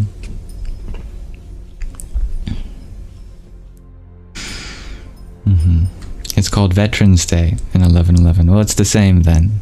Yeah. But more generally, we remember not just the veterans, but also all of the everyone who is affected by war, and that includes everyone. Everyone is affected by it. You can remember them. And thank you, dear Anna, for your rose. Om Namo Bhagavate Vasudevaya. Dear AD, you share that surrender is freeing because it releases the pressure of needing to control an outcome. I love that. And thoughts from us, you share that your life transforming has been so difficult. The only reason you're staying is because you're staying sane is because you're so aware now. Awareness is the key to sanity. Sanity is really so simple. It means that you are aware that your actions have the ability to hurt or to heal. As long as you are aware of that,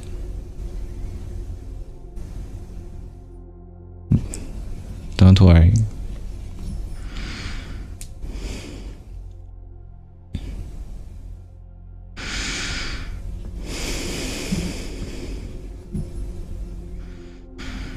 May this difficulty be one which is not a symbol of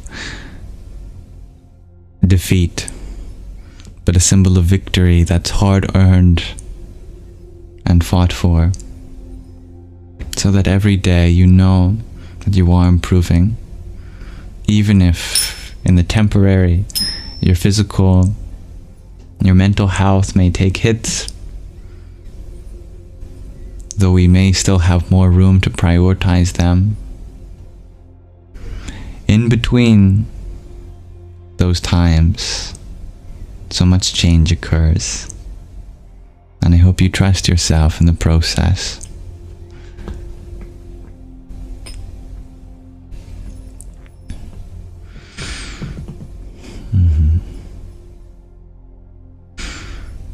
And you're right, dear Mirna. There are different ways in which we use our words. And in the concept of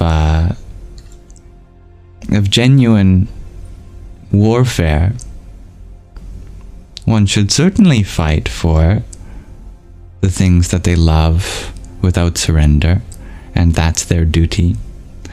But it's not that kind of surrender that I ask about in the question of the day. A different kind of surrender, where you're not giving up fighting for something that you love, but instead give in to love that you have been fighting against unnecessarily. Dear Billy, you ask, are there other religions that have their own calendar, like the Jews do? Well, of course. Practically every religion has their own calendar. For example, the Christians have the calendar that we use. That's just the Christian calendar. It happens to be the most well used because of colonialism, but actually many different calendars exist. Right now it's the lunar month of Ashwin in the Hindu calendar. The Sikhs have their own calendar. The Muslims have their own calendar. The Buddhists have their own calendar. The Zoroastrians have their own calendar. Yes. There are many different ways of telling time. And we happen to use the Christian way, which is pretty good. It's a good calendar, logistically, when it comes to keeping track of the solar cycles. But other calendars have their own cultural and historical significance and spiritual significance too, especially lunar calendars.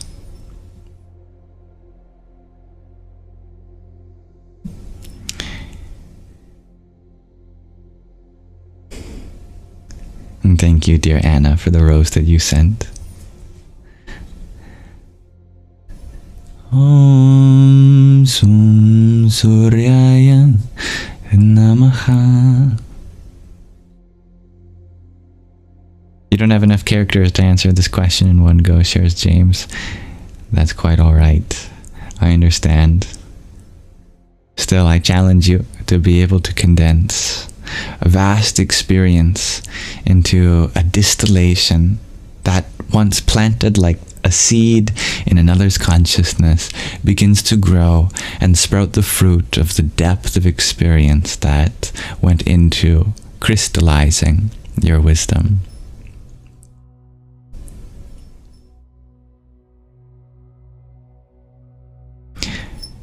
Dear Billy, you ask, do you know which calendar has the highest year?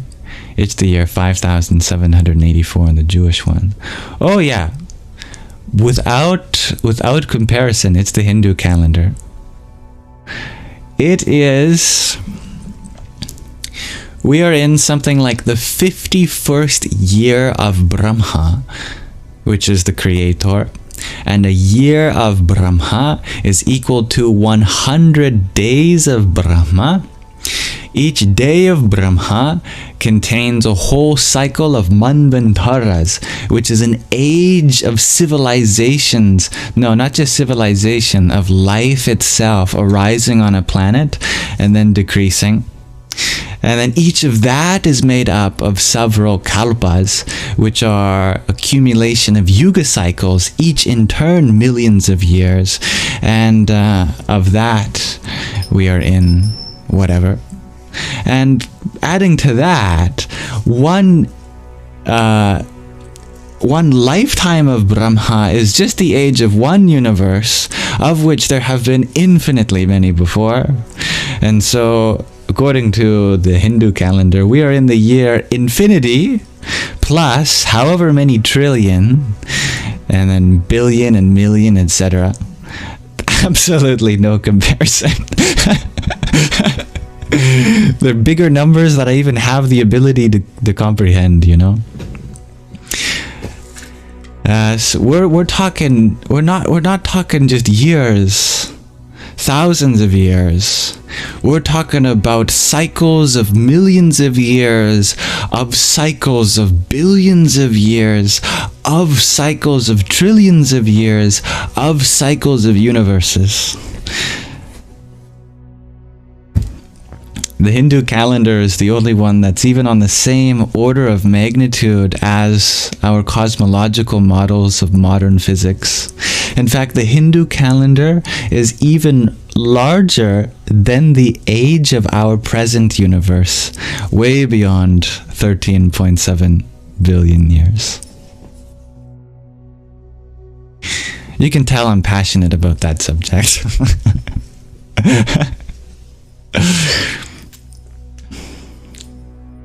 Dear Caleb, you ask, how did I learn Sanskrit? Same way I learn English, to surround myself with people who use English vocabulary. And so if you surround yourself by those who use Sanskrit vocabulary, you too will learn Sanskrit.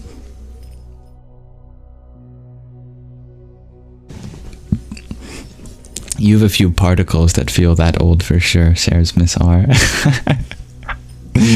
Yeah. That's for sure.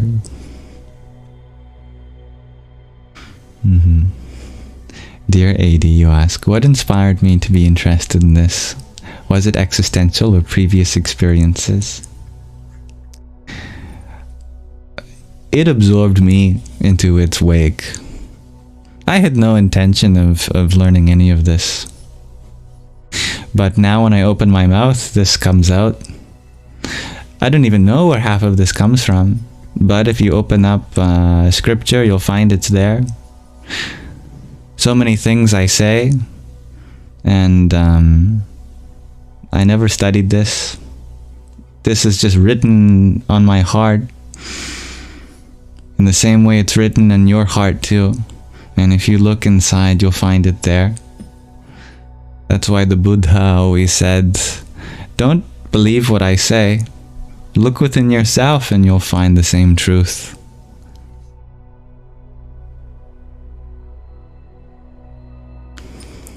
Thank you, dear Starlight Wow, for your trio of tiny tinies. Yippee!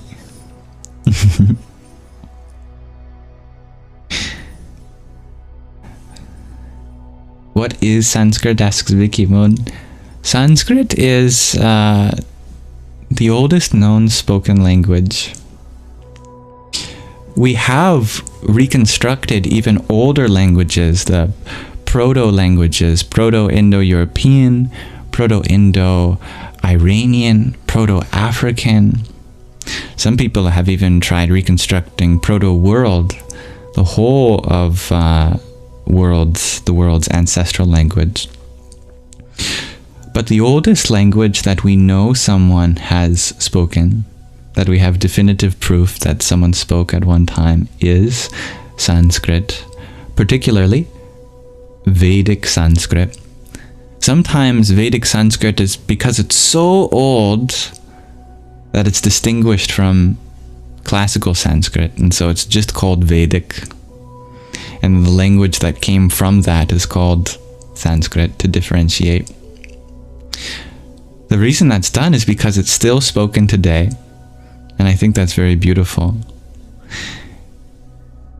That Sanskrit, spoken 5,000 years ago, is still spoken today.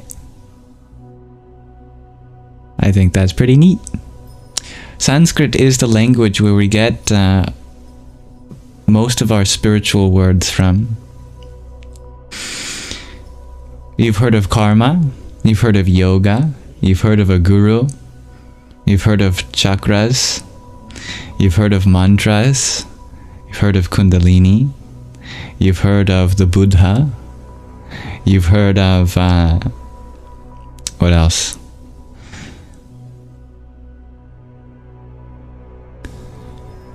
You've heard of pranayama if you've ever been to yoga class, which is breathwork.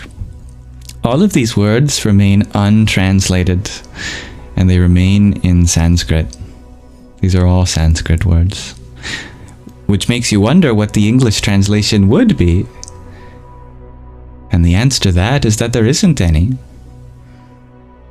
Most Sanskrit words remain in Sanskrit because you just can't translate it.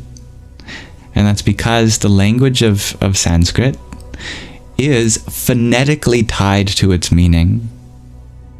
That when you say a word, you literally create a metaphorical representation of what you're meaning in the relationship between the organs of speech and each other.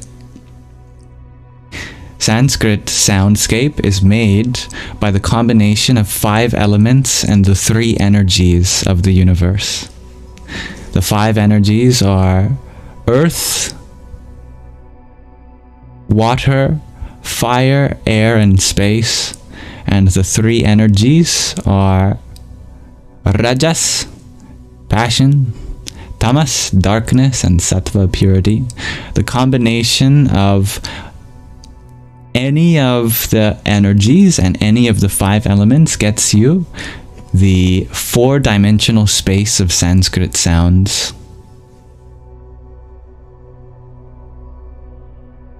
Sanskrit, I don't know, people have no idea where Sanskrit came from. It's said that it was revealed directly by God. But its phonetic soundscape is 4-dimensional, including a dimension for each element, and a dimension for each of the 3 qualities which energize the elements. So, for example, if you take, I don't know, fire element and pair that with the energy of purity and passion, then that corresponds to the sound ra. As such, the sound ra represents fire, as is energized by passion and purity. As such, ra becomes the seed for the fire-related chakra. That becomes ram. And that sound you heard at the end is the anuswara, a very distinct feature of Sanskrit, in which the sound is generated in the nasal cavity, or at least its dominant mode of resonance, representing the highest place of vibration. So from this very high level language, which is also the most ancient language, you can create mantras like Ram, which take the elements like fire in your body and energize them with passion, with purity, and take them higher and higher, thus purifying the associated chakra. How could you translate that? Because the sound itself contains the meaning. To put it in any other sound, you'd lose the meaning. That is Sanskrit. Have I sold you on it?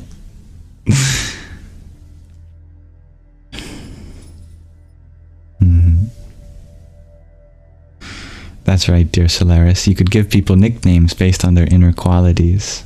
Precisely. And that's how Sanskrit words are made, in the meanings of the sounds themselves, rather than associating random sounds with meaning, which is what we do in most languages.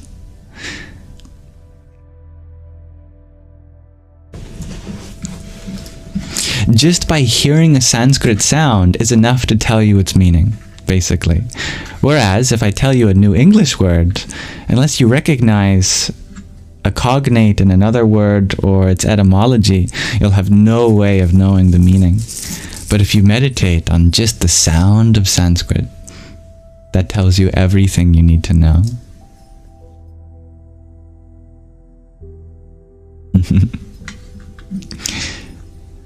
Now, dear Caleb, you ask, do you practice Kundalini? No. Kundalini is a natural process. There's no need to consciously practice it. If every day you strive to be a little kinder, a little more inclusive, have a little more love in your heart, then Kundalini will naturally rise within your system.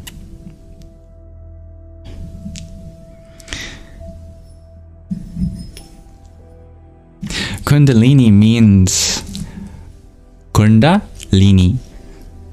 It means the energy of the kunda, of the pot. The pot refers to our subconscious. So many things get repressed into our subconscious. There's a lot of room to be able to take some beautiful things of our identity and bring them out to express on the surface. Yet there's so much repression in our society that some of those things get stuck in the pot, the bottom of the pot, the bottom of our unconscious or subconscious. Specifically, in this age, huge dimensions of the feminine are repressed or suppressed.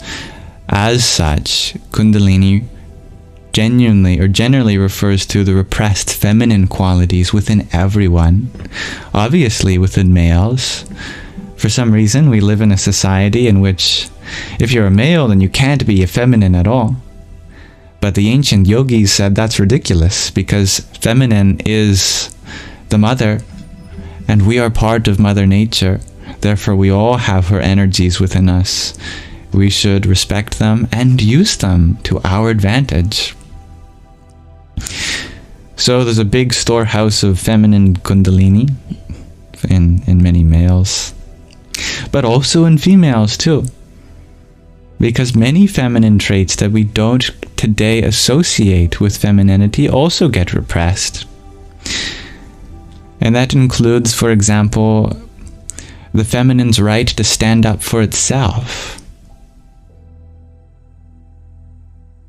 We say it's not ladylike when a female raises her voice or expresses anything that wouldn't make them seemingly attractive to someone who is attracted only to the youthful and vulnerable. But feminine can be fierce. Feminine can be dark. These are beautiful aspects of the divine feminine that are repressed in many females. And so there's Kundalini there, dormant feminine energy.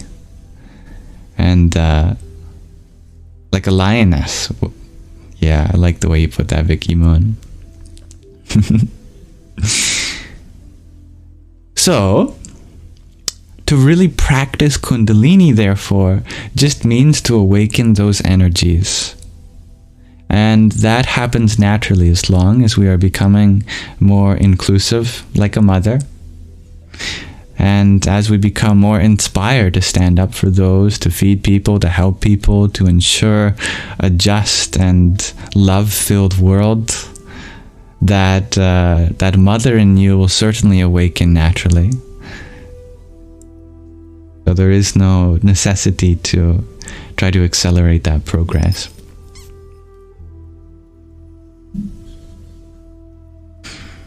And there's got to be a lot of surrender for that. That's for sure, dear Anna. Thank you, dear Romi Lee, for your heartbeat. Om Shri Mahalakshmiyai Namaha. Welcome, dear Marcy. Dear Caleb, you ask if I believe Christ was a yogi. There is certainly truth to that.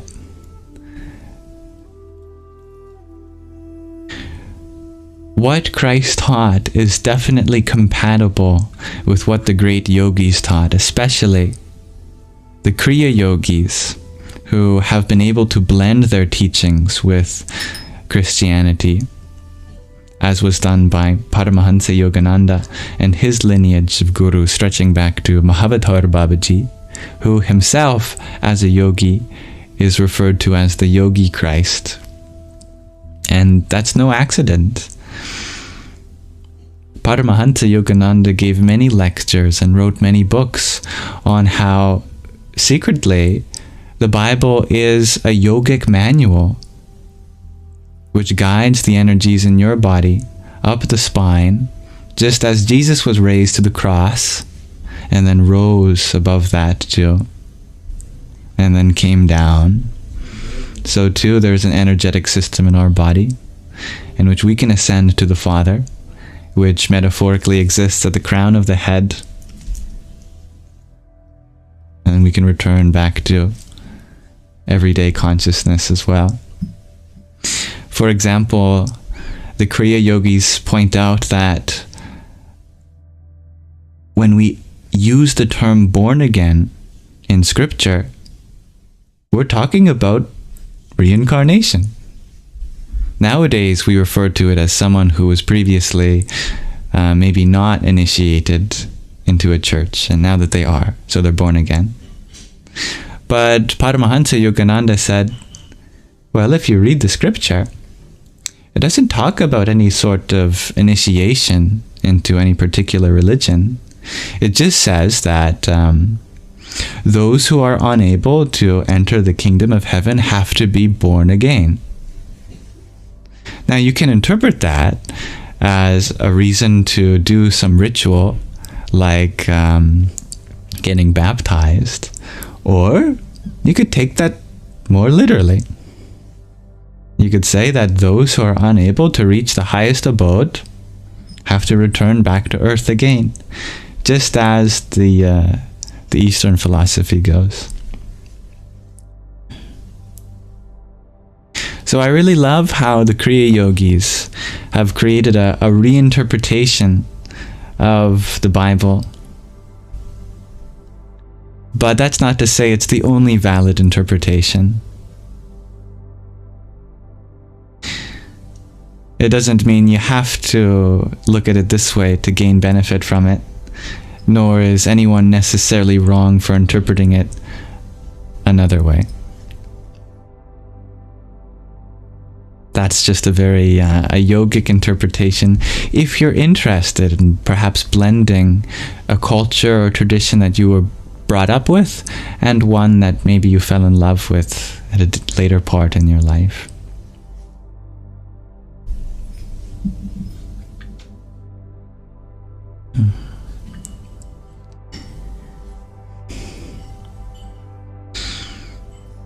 That is correct, dear Billy.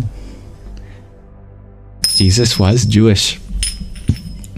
But he did not follow Torah. And that's what set him apart from other Jews. There are many things in the New Testament that turns over the Old Testament, coming from the words of Jesus, which were indeed written after. For example, Jesus did not like all of the ritualistic forms of purity that were prescribed in the Torah. And he very famously said to the Pharisees, he said, "You Pharisees, you clean everything around you to make yourself pure, but you forget to clean what's inside you."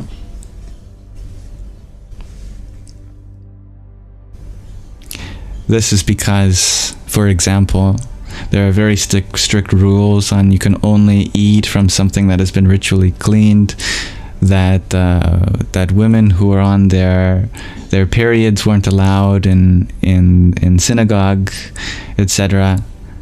And it was parts of the Jewish tradition like that Jesus said, no.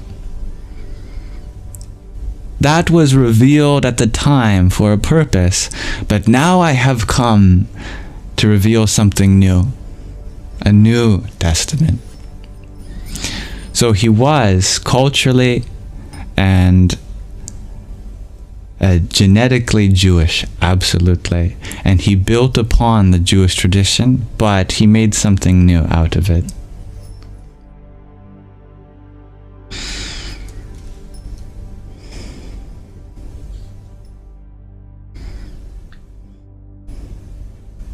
Dear Anon 918, you ask, since this is your this is your last incarnation, any advice? You know,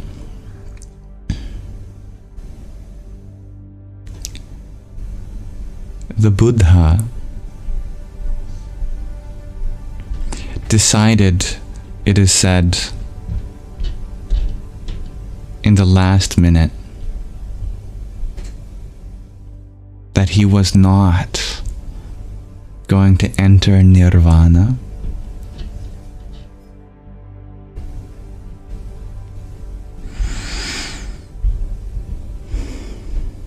He had spent his whole of his adult life trying to make this his last incarnation, trying to leave this world of samsara behind. But it is said that the moment before he entered nirvana, he gained full enlightenment, and not after, the moment before. And in that moment, he realized to escape samsara would be to leave behind everyone still suffering within it. And that true peace comes not from avoiding suffering and from making yourself into nothing so that you never suffer again, but to find meaning within it, so that no matter what you go through it for the benefit of all sentient beings.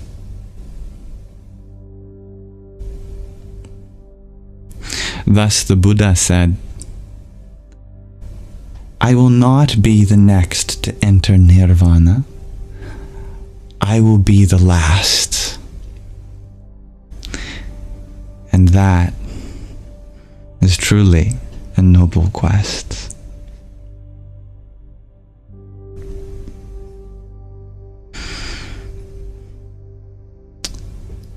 At that moment, samsara and nirvana merge into one, at which point you can come back and back and back and many times as you want. But now you are situated in knowingness, in oneness. You recognize yourself not to be the body, the mind which sleeps, decays, and dies, and incarnates again and again. But you are the fragrance of a flower, the love of a child, the medicine for a wound, the light of the dark.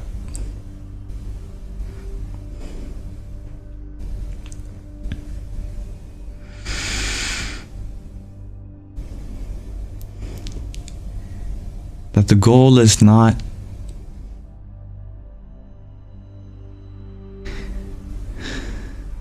to run away from all of the pain, but to run straight into it, knowing that either you shatter or all the limitations surrounding us shatter. And let me tell you, you are not the one that will break, for there is nothing of you that can be separated.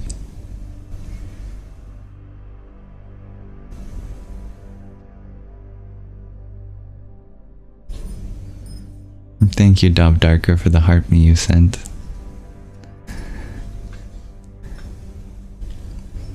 Om Gamalir Mahakalikaye Namaha.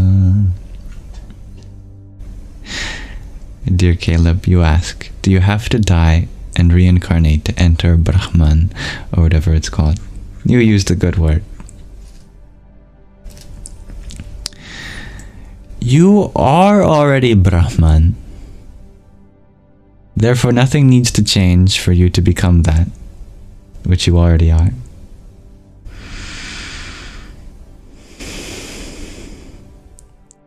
So the Mahavakya goes, the great saying, Aham Brahmasmi, I am Brahman. If you are that which is eternal, unborn, and undying, then you can't become it, and you can't not become it. You are it. You have been this whole time. You think you meant nirvana? Yes. I think you did. But actually it's the same story. For we do not realize that we are already there. As the great Ashtavakra said to King Janaka so many thousands of years ago, echoing the problem for all of us today, you are already free. Your only bondage is not seeing this. A matter of recognition of something that already is. That you have never been truly trapped. At times, your body may, even your mind, but of these things you are neither. Therefore, no matter what your body and mind has experienced, you have remained unaffected the whole time. You cannot gain a scratch because there is nothing to scratch.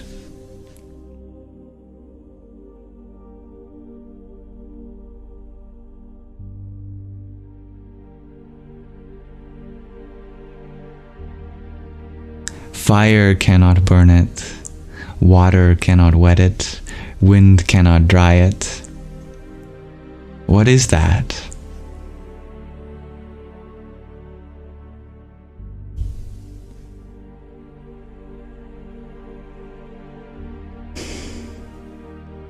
That which you are, that which you have been, that which you will be.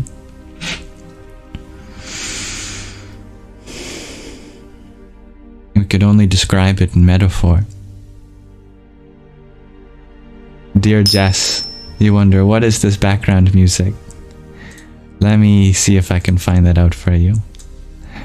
We are listening to a song called The Healing Winds.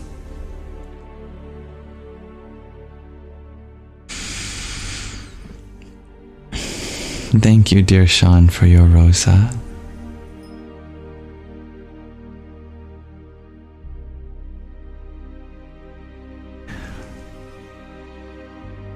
Hari Om Tat Sat.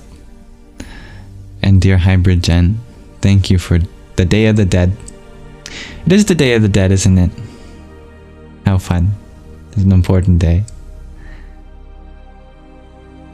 May we recognize that death is a process of life. Not the end of life, but a part of it. And in fact, it's just the beginning of more life.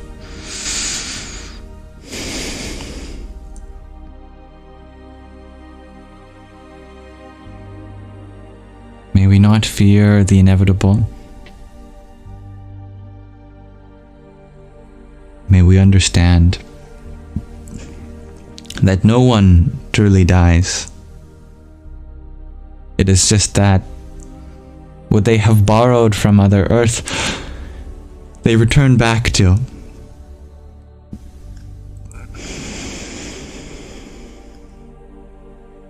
All of this is just soil, rearranged in a very intelligent assortment of chemical reactions, but it will be returned back to soil. But it's not from the soil that we gain consciousness.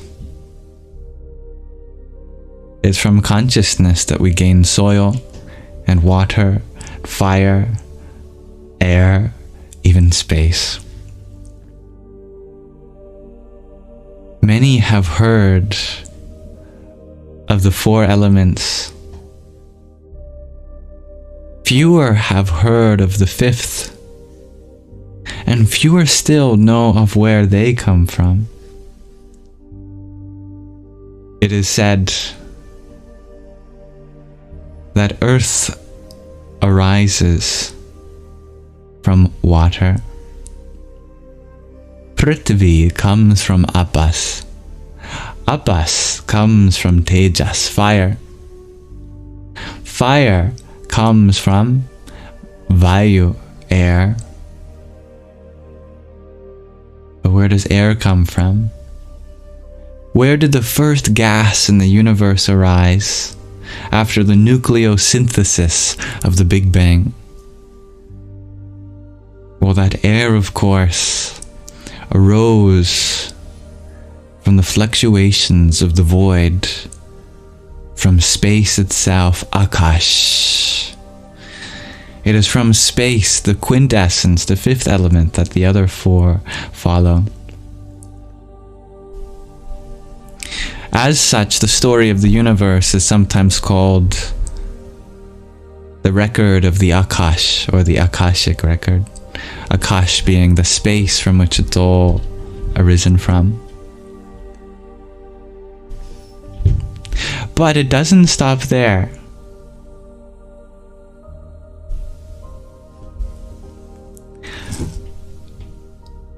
Earth comes from water, water from fire, fire from air, air from space, space from mind, manas.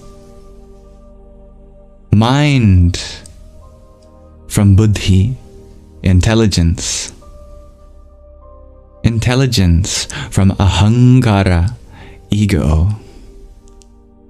And ego from chitta, the reflection of consciousness. And that from the source, Atma or Brahman. That from that one first arises ego. From ego arises intelligence. From intelligence arises mind. From mind arises space. From space arises air. From air arises fire.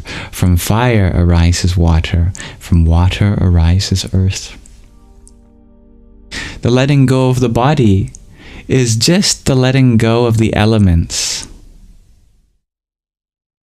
not the letting go of mind. But even still, you can lose your mind, you can lose your intelligence, you can lose your ego. You can even lose the reflection of consciousness, but you can never lose who you are, which is that one from which it all has come. So do not think that you are of this body, for this body is of you. You have not arisen as an epiphenomenon of flesh, but this flesh has arisen from the phenomenon of you.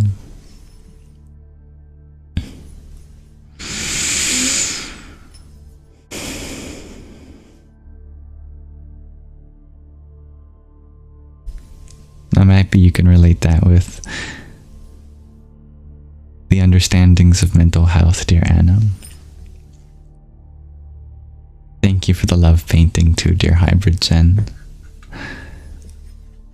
Om Bhram Bhairvaya Namo Namaha.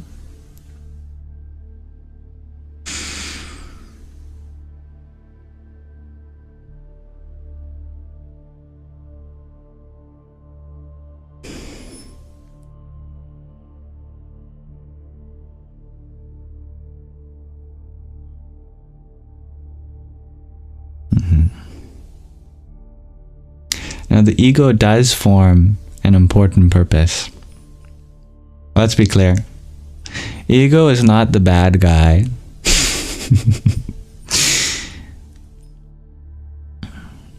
Without ego, there would be no buddhi, the intellect. Without intellect, there would be no mind. And without mind, there would be no universe to experience. If you destroy the ego, there's nothing left. There is one consciousness, great. But that oneness gets its oneness in the infinite expressions that it may be able to provide for the world. And so all of the forms that we see, including our body, our personality, our mind, all of that is important as an expression of that source. It is just that we have to develop a better relationship with our ego. Ego just means sense of self. Nothing wrong with having a sense of self. But our sense of self can be limited. So the spiritual path is to awaken an understanding of a higher self. Have a sense of self that's more inclusive. Instead of that sense of self just being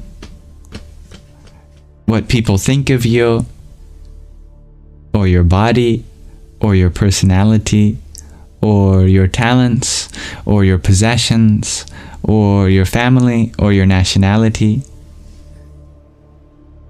If you can take that sense of self and expand upon that, and then recognize that that self within you, within your body, mind, is not just the source of this body, this mind, but is the source of all things. Therefore, we should strive to serve our body and minds as we do the bodies and minds of others. Because we recognize that the self in this body and mind is the very same self in your body and mind, in her body and mind, in his body and mind, in our bodies and minds.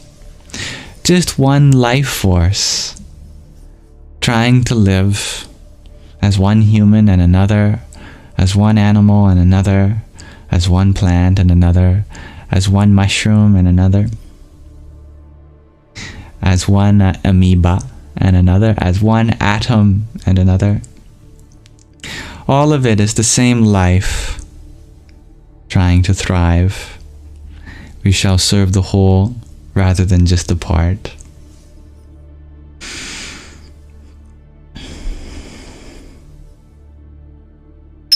Well said, dear Solaris.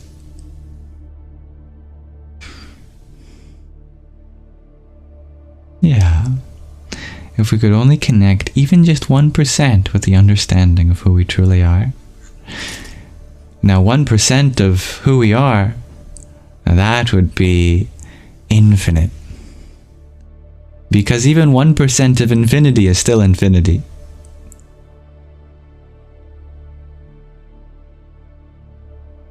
As such, this leads me to my next point, which is that there's always more room to understand. There's always another part of that infinity to expand into. And therefore, we will always be learning. And if we're always learning, then we can't be so hard on ourselves for not having learned it all yet, because that is not possible.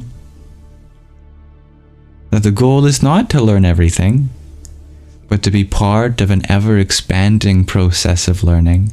And that is exactly what you already are in this moment.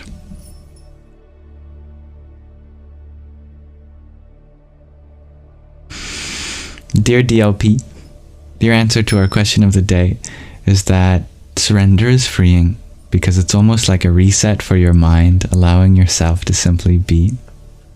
I love that a lot. Wise words. Thank you. Dear Vicky Moon, you ask, is it true that we are one consciousness and we are one with God? Now, that's a great question. Instead of simply answering yes, I'd like to explain how you can discover the answer to that yourself. To me, it starts with just having the right definition for these words. And then hopefully we can deduce from that the answer without having to rely on just the authority of someone saying yes or no. If we can find a definition that we agree in, and it naturally follows from that definition, then it must be true.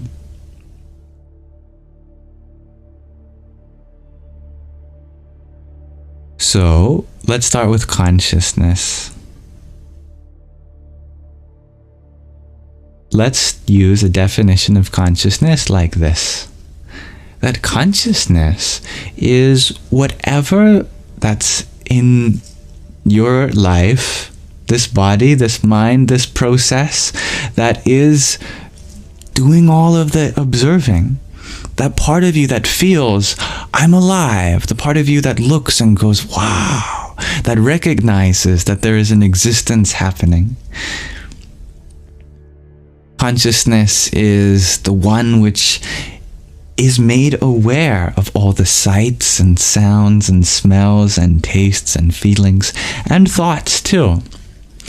Consciousness is the awareness. Consciousness is to whom all the objects of our life occur. And by objects, I mean everything. I mean things that we can see, things that we can smell, things that we can hold, things that we can taste, things that we can feel.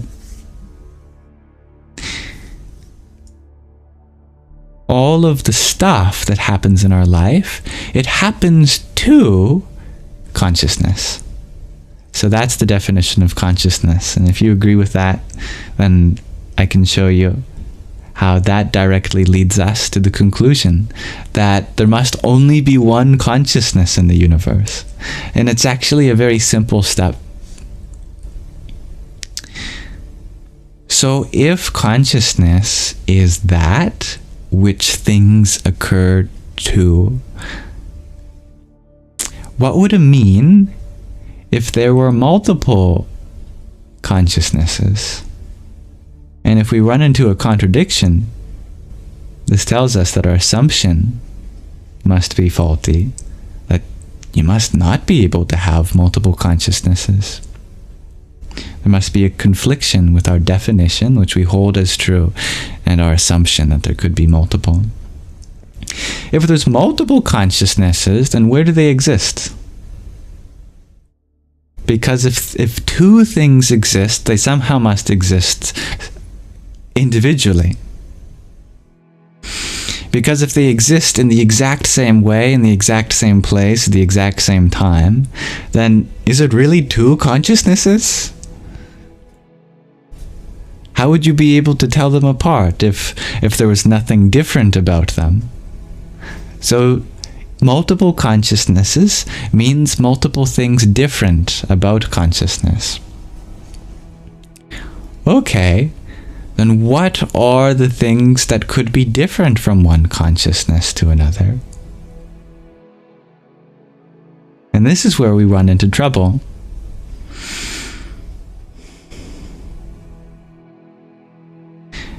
And that's an interesting point, dear Vinny. Is the assumption of the need for consistency an error here? It's a good question. We've talked in the past about how consistency can be a limitation of logic. That is if we are favoring having a complete logical analysis, but we don't have to. In this case, we are preferring consistency. We don't need for a complete understanding, which is what Gödel's incompleteness theorem states. That in a logical system that is fully fledged, we can either have consistency or completion. In this case, we are preferring consistency to arrive at our conclusion. And there's nothing wrong with that, unless we're trying to assume that this will give us an answer to everything. It won't. But it will give us an answer, at least to the question of can there be multiple consciousnesses, according to the assumption of the assumption that is our definition, and the assumption that we're making in the multiplicity of consciousness. And it's that assumption that we'll find is ultimately the one that breaks. So, we've already deduced that if consciousness is, by definition, actually, this isn't even from that definition. Just the fact that there could be multiple of anything means that there's something different about them. They're either different in their location or in time or in some other quality which they could differ. If they were the same in all possible qualities, then they would overlap, and there would be no way of telling apart their multiplicity. So how can we relate that with our definition of consciousness and show that there is an inconsistency in the ability to reconcile consciousness and multiplicity? Because consciousness is the subject of multiplicity, and it cannot be multiple. It cannot be multiple by itself. Figuring out how that grammatically works. Because that would mean that there's something about consciousness that can be made aware to consciousness as an object of its experience. I'll say that again in a different way. If there is something about consciousness that can change from one to another, then there would have to be something about that which we could be conscious of to differentiate. The reason that's a contradiction is because for consciousness to be inherently what it is, as a subject of change, it by itself must be changeless.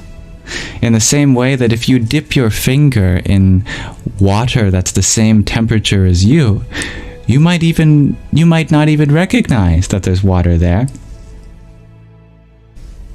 If it's perfectly the same temperature as you, which is what they do, for example, in sensory deprivation chambers, they get the water exactly 37 degrees Celsius, that it feels like you're just floating, because there's no temperature differential. The only way we can observe differences is for there to be a fundamental distinction between whatever your reference point is and what you're observing. And since consciousness is the one doing all of the observing, then nothing of consciousness can be observed. If there was some quality of consciousness that could differentiate across space or across time, then it wouldn't really be consciousness, because it would be one of the things that can change in our experience of consciousness and not as consciousness. To give another example, if I am driving at the exact same speed as you, I will not experience you moving. That's the relativity. So, since we experience the whole world changing, then nothing of this world can be consciousness. Otherwise, there'd be no way for consciousness to make out that difference relative to itself, because it would be itself, and therefore nothing to observe. Now, if that point is still not clicking, which is absolutely natural, because this point takes a long time to meditate on, and this is really the ultimate point of the spiritual path. If you recognize this, then you've recognized it all. So don't feel like it has to click. But still, if there is a presiding difficulty, it is probably due to the fact that we correlate the mind with consciousness. And it is certainly true that we don't all share the same mind. That you have a different mind, and I have a different mind. But one consciousness. In the same way that there could be one ocean, but multiple waves on the same ocean. Or in the same way that you can have one sun, but multiple reflections of the same sun. The reflections are what's multiple, and the mind is the reflection, the differing reflections of consciousness based on the differing bodies that we have, and the experiences that each body experiences. The experiences that each body experiences. That's funny. But you get it.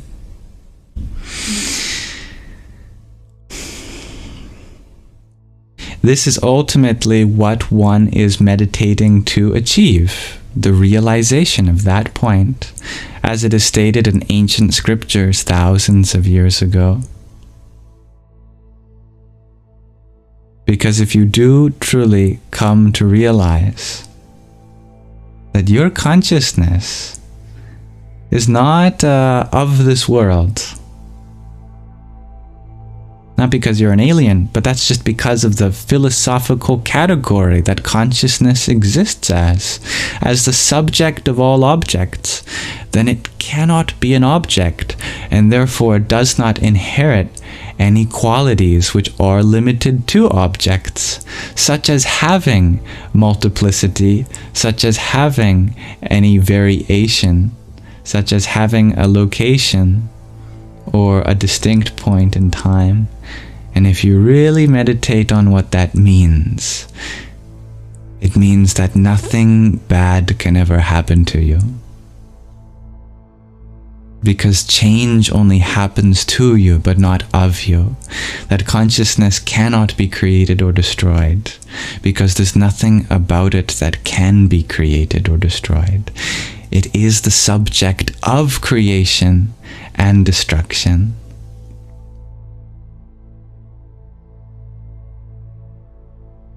And that is a truth most beautiful. A truth that we all should encourage each other to continue to understand. There would be no wars. There would be no fighting over resources when we recognize that we are not defined by what we accumulate, because all of that comes and goes. But to what all of that occurs to whom all of that change occurs, that is something we all share. And it is at that level that we are one. Thank you, dear Michael, for the heart me and rose you sent. Om Shri Mahalakshmi Namaha. And note that this doesn't tell us about what consciousness is. And that's where we don't need our logical system to be complete in this context. Because what matters is to know what we're not. If we're not something that can die, that's all that matters to know. Doesn't matter what you are at that point.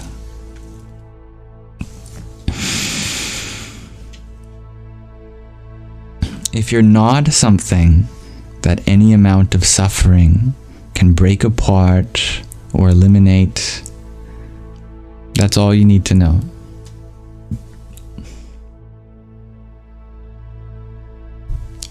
Hello, dear Melissa. I am doing well, thank you. Now, that was a long-winded answer to just one part of the question. The second part of the question is, are we all part of one God? And it's a simple corollary, which means a logical consequence of the argument that we've explored so far. So it's just a simple next step. If you recognize that what that truly means for consciousness to be the subject of all creation and destruction, then that consciousness is exactly the same as God. But that's not to say that you are God, because you are not the entirety of consciousness all at once. What you identify as is just a small portion of a much larger whole, in the same way that a wave does not constitute the entire ocean, because an ocean is made up of many waves, even though all waves are one with the ocean, and you can point to a wave and say that is the ocean. In a similar way, we are like waves in the ocean of God. That we are God, but not all at once, just a little part. So no God complex here. God is the only thing that is eternal, by definition. Well, consciousness is eternal, and consciousness is what you are, in essence. Therefore, what you are, in essence, is a piece of that eternity that we call God.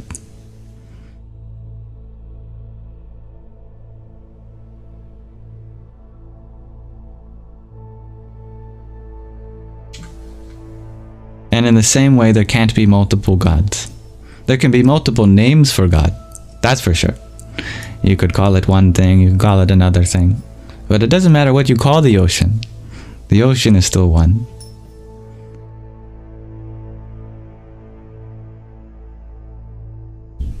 And thank you, Fotnik, for the quartet of roses that you sent. Ram, Ram. It is Malt again. You ask, why do some people act maliciously? Are they evil reflections of the consciousness? No, there is no such thing as an evil reflection of consciousness. In fact, there is no such thing as evil. There are just people who in their journey are not yet evolved to the point of being the level of kindness that we'd like to see. It's just an evolution. There isn't actually a bottom, but lower down in the journey of one's soul, there is just opportunity for much, much more growth. And they haven't reached that stage yet. They will eventually. Absolutely. There's no doubt about that. Whether they do it in one life or not, now that depends. what we really mean by cruelty or evil or maliciousness is that they could have been kinder. In the most simplest of terms, is that they were serving a limited identity, a limited notion that I must accumulate in order to thrive. And it's an identity that eventually they will break out of. It may take several lifetimes, but it's a journey that we're all a part of continually. All of life exists on a spectrum, and the goal is to continue going higher and higher on that spectrum. And when most of the people are already living at this level, then anyone who's not at that level, we might then call evil. Because to someone who's already living at a level where you know the value of kindness, you know the value of love, you see and appreciate other people, then it looks like people who aren't at that level are somehow consciously choosing to do so. But the truth is that people only know to the extent of what they know how to do. And if they truly knew a little bit more about the depth of the life that they're a part of, then there would be no greed, there would be no selfishness, there would be no hatred, because you'd be fighting a part of yourself.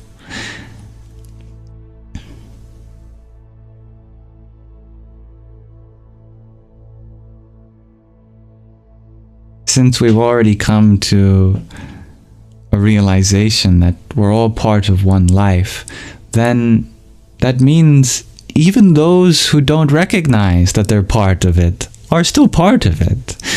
And that's for them to recognize in their journey. Everyone has an opportunity to become more aware of their higher self.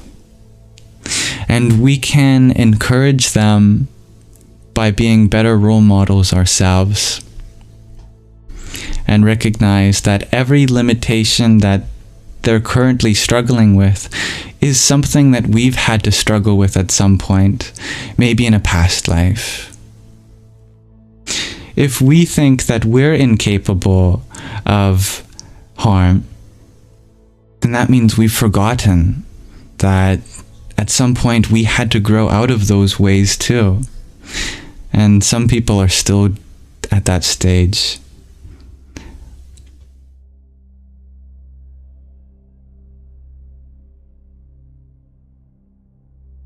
Thank you, dear Gina, for your pair of Gimme the Votes and your rose too.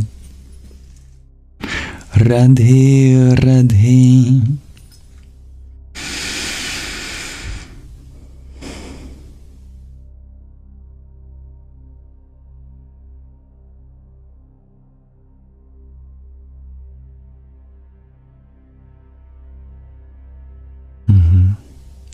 Dear Melissa, I am wondering, do you know where the word matrix comes from etymologically? It's a fun fact.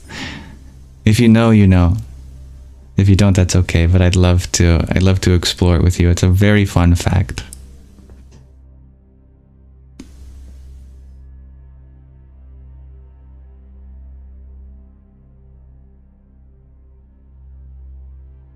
The origin of words called etymology is, I think, one of the most fascinating fields of linguistics. Yes, I would love to explain. Matrix comes from, well, let's go slow through the origin of this word. Matrix currently is being used to describe a simulated reality that we live in. That was popularized by the movie series The Matrix, and it got its name, by the way, which is a movie about a similar idea, that you're living in a simulated reality. The writers got the word matrix from computers that used a dot matrix display. A dot matrix display is what we might call today a grid of pixels.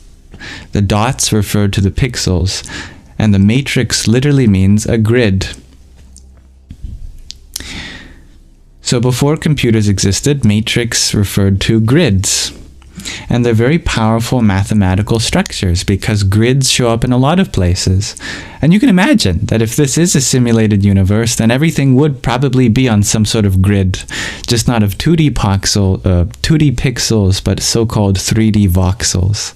If you zoomed in really small, there'd be like a little 3D pixel that either lights on or off. So there'd be a matrix, a big grid of cells. But where does that term get its name from? Well, the irony is, if you go back even further, matrix as a connotation for a grid comes from the universe. That it was long ago used to describe the universe, but in a very distinct way.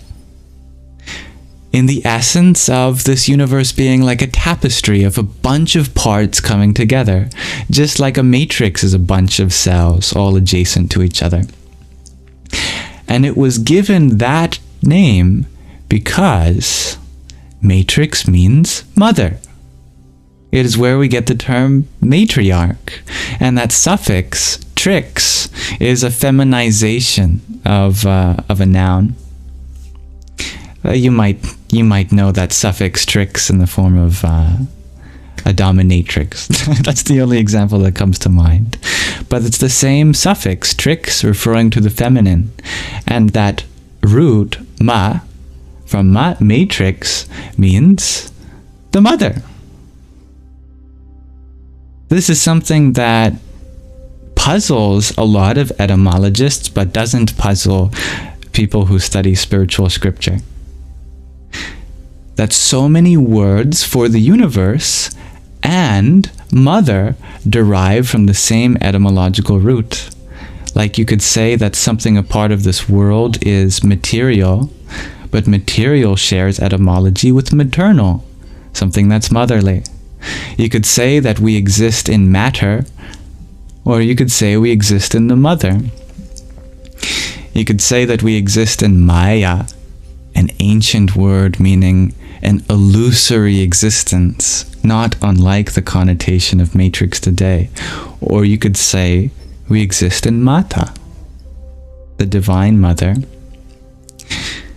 This is something that the ancients spoke at great lengths in their spiritual scriptures. But in modern times, we've forgotten that the universe is the mother. We've heard lots about the Father.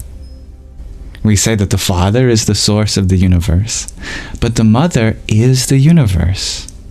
She is all of the stars, all of the trees, source of the universe. But the Mother is the universe.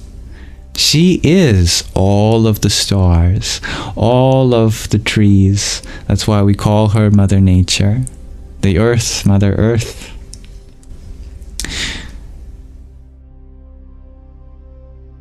Unfortunately, due to a history of sexism in religion, we have kind of washed out the role that the feminine plays in divinity. Everyone knows that God is synonymous with the Creator and the Father, but not many people know that creation and the universe was synonymous with the Mother. So in ancient scriptures, we do get the idea that there is something more than this universe that's the source. And it's that source that many people are trying to break into. But along the way, we've forgotten our mother. So the point that I'm trying to make here is that the matrix is not something to escape, because that would be like trying to run away from your mother. We require both parents in order to be a functioning child. We require the feminine and the masculine.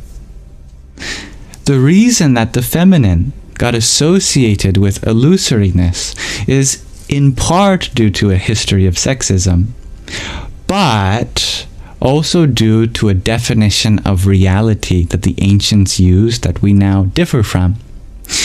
And it's that reality was defined as that which is permanent.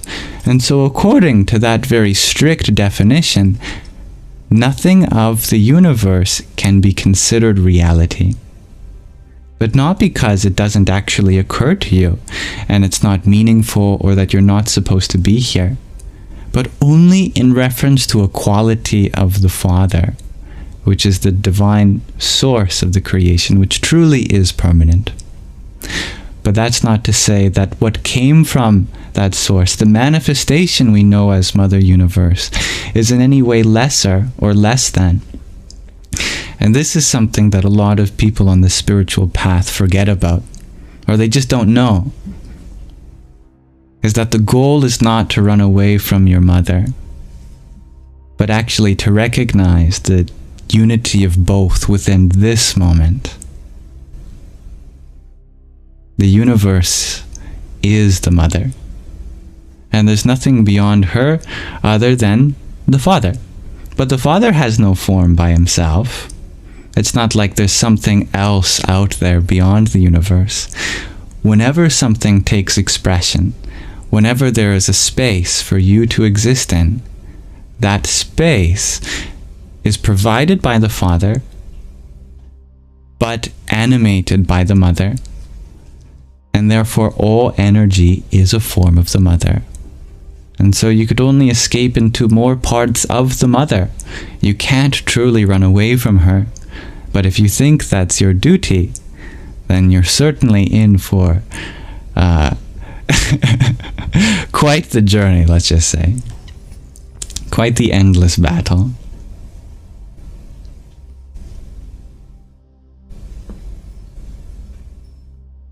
And thank you, dear It Is Malt, again for your ice cream cone. Om Namo Bhagavate Vasudevaya. And thank you, dear Astra, for your heart me.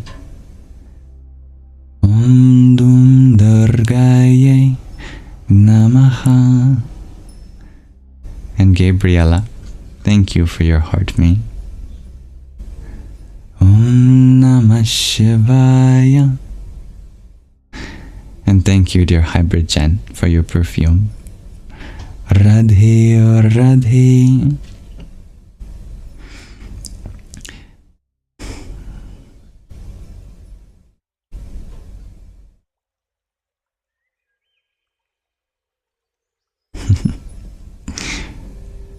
So then we clarify and say we escape the matrix of capitalism. Yes, that's a little better. See, what the Mother does is she does provide us challenges. But remember that those challenges come from the Mother. That she has inspired the world to be the way it is, including all of its problems, so that your divine purpose is able to be fulfilled. Your divine purpose could not be fulfilled without some challenge to be able to overcome. There is no meaning in a world where nothing more is to be done. Everything that we do is to fill the space that we exist in. All of that darkness that we see in the world is just the womb of the Mother. She provides us with opportunities for us to share our light. That includes in more inclusive financial systems, economic structures, and systems of government. The way things are is a gift by the Mother, the Divine Mother, so that we may utilize the gift of our Father, the conscious light that illumines our world from the inside out, to be problem solvers, trailblazers, to be healers and helpers.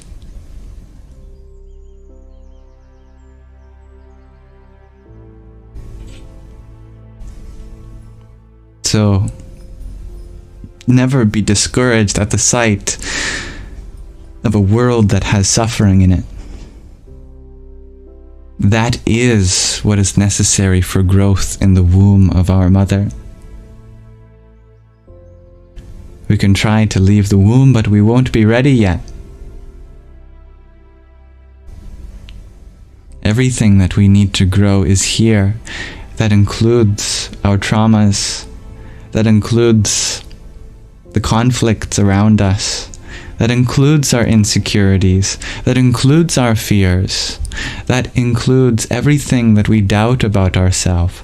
All of that is a part of the Divine Mother. And she is not a less than reality. She is so humble that she only appears as such to inspire us to go to the next level. But wherever we go, she will be there, with yet another step on the staircase, rung on the ladder for us to reach for. It is only if we wrongly conclude that we should already be at the top of the ladder do we feel like this universe isn't supposed to be what it is right now, or that we need to leave it in some way. But the truth is that there is no top of the ladder, and that is the beauty of your mother, because she was always reaching down her hand to pull you up into something higher, so that you can continue to reach new heights and achieve greater and greater things.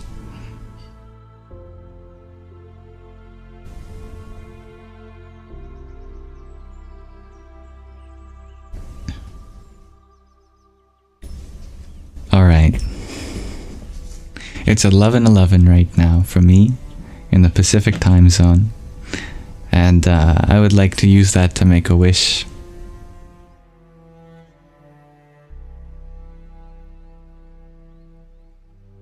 May you all have that opportunity also.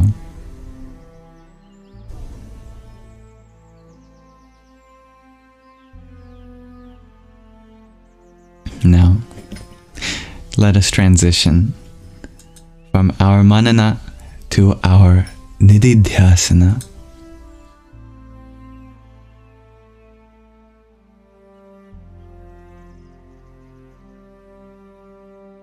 And we'll put to rest all that we've explored here today. I would recommend giving yourself the next few minutes in this space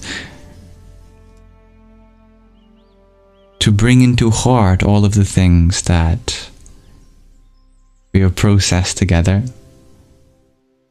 It's easy to go scrolling from one live to another, but we do have to take the time to integrate anything that we have illuminated before us tonight.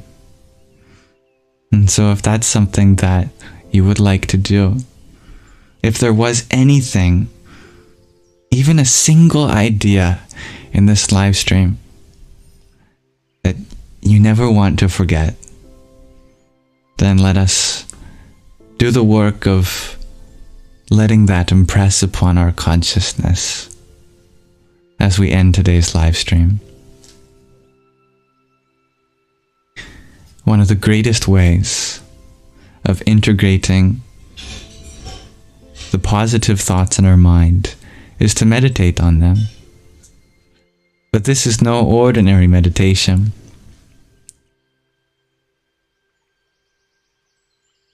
I would like to use the entirety of your mind, engage it in a meditation which will be able to excite you and captivate you from the moment you begin to the moment you end. Tonight is an important holiday for those of Eastern spiritual descent, which includes you, if you are interested in any of the things that we share here. Tonight for me, it might already be the 5th for you, but it's the 4th day of Diwali, known as Govardhan Puja or Annakut. It holds profound spiritual significance for those who wish to find that divinity that exists within everything. This day commemorates the divine pastime of one such form of the divine, named Krishna, who lifted the entirety of Govardhan hill to protect the inhabitants of Vrindavan from the wrath of another form of the divine, named Indra, the king of heaven.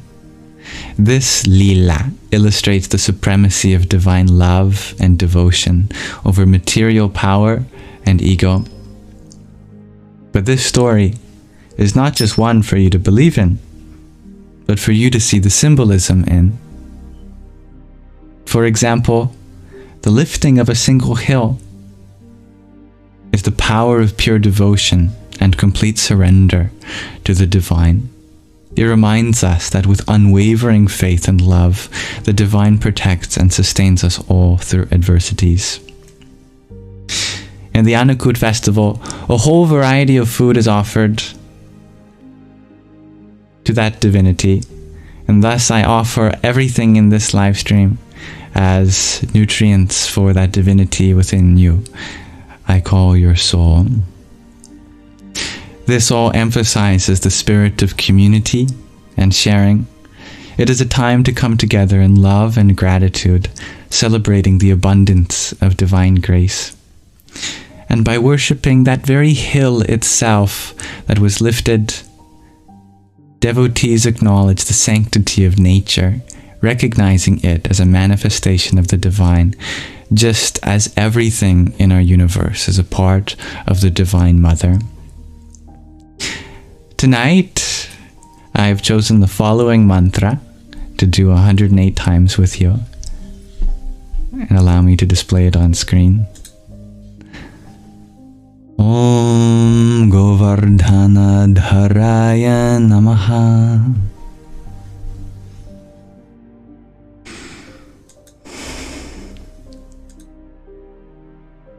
Let me tell you about what that means.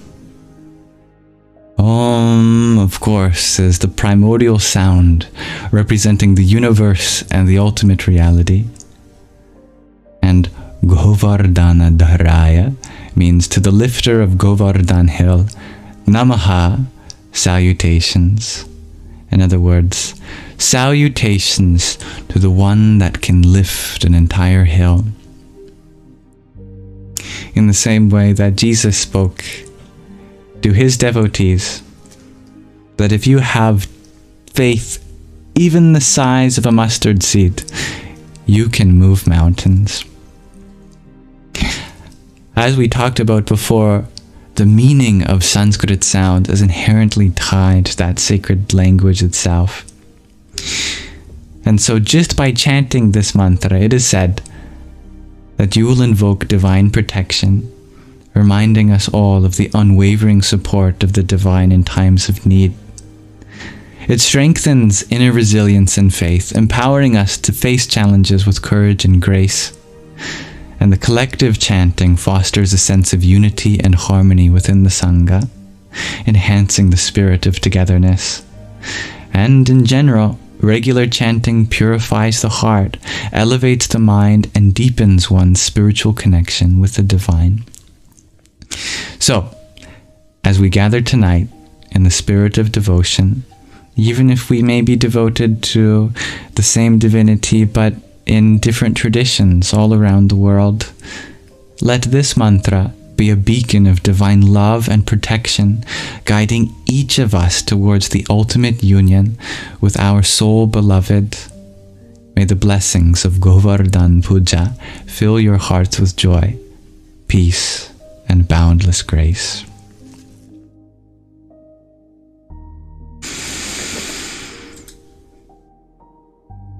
Om Govardhana Dharaya Namaha. I will be chanting on this mala, so you don't have to count with me. That's the purpose of mala beads, is that ideally they're of 108 in number, auspicious because that's the exact number of moons that could fit between our earth and moon,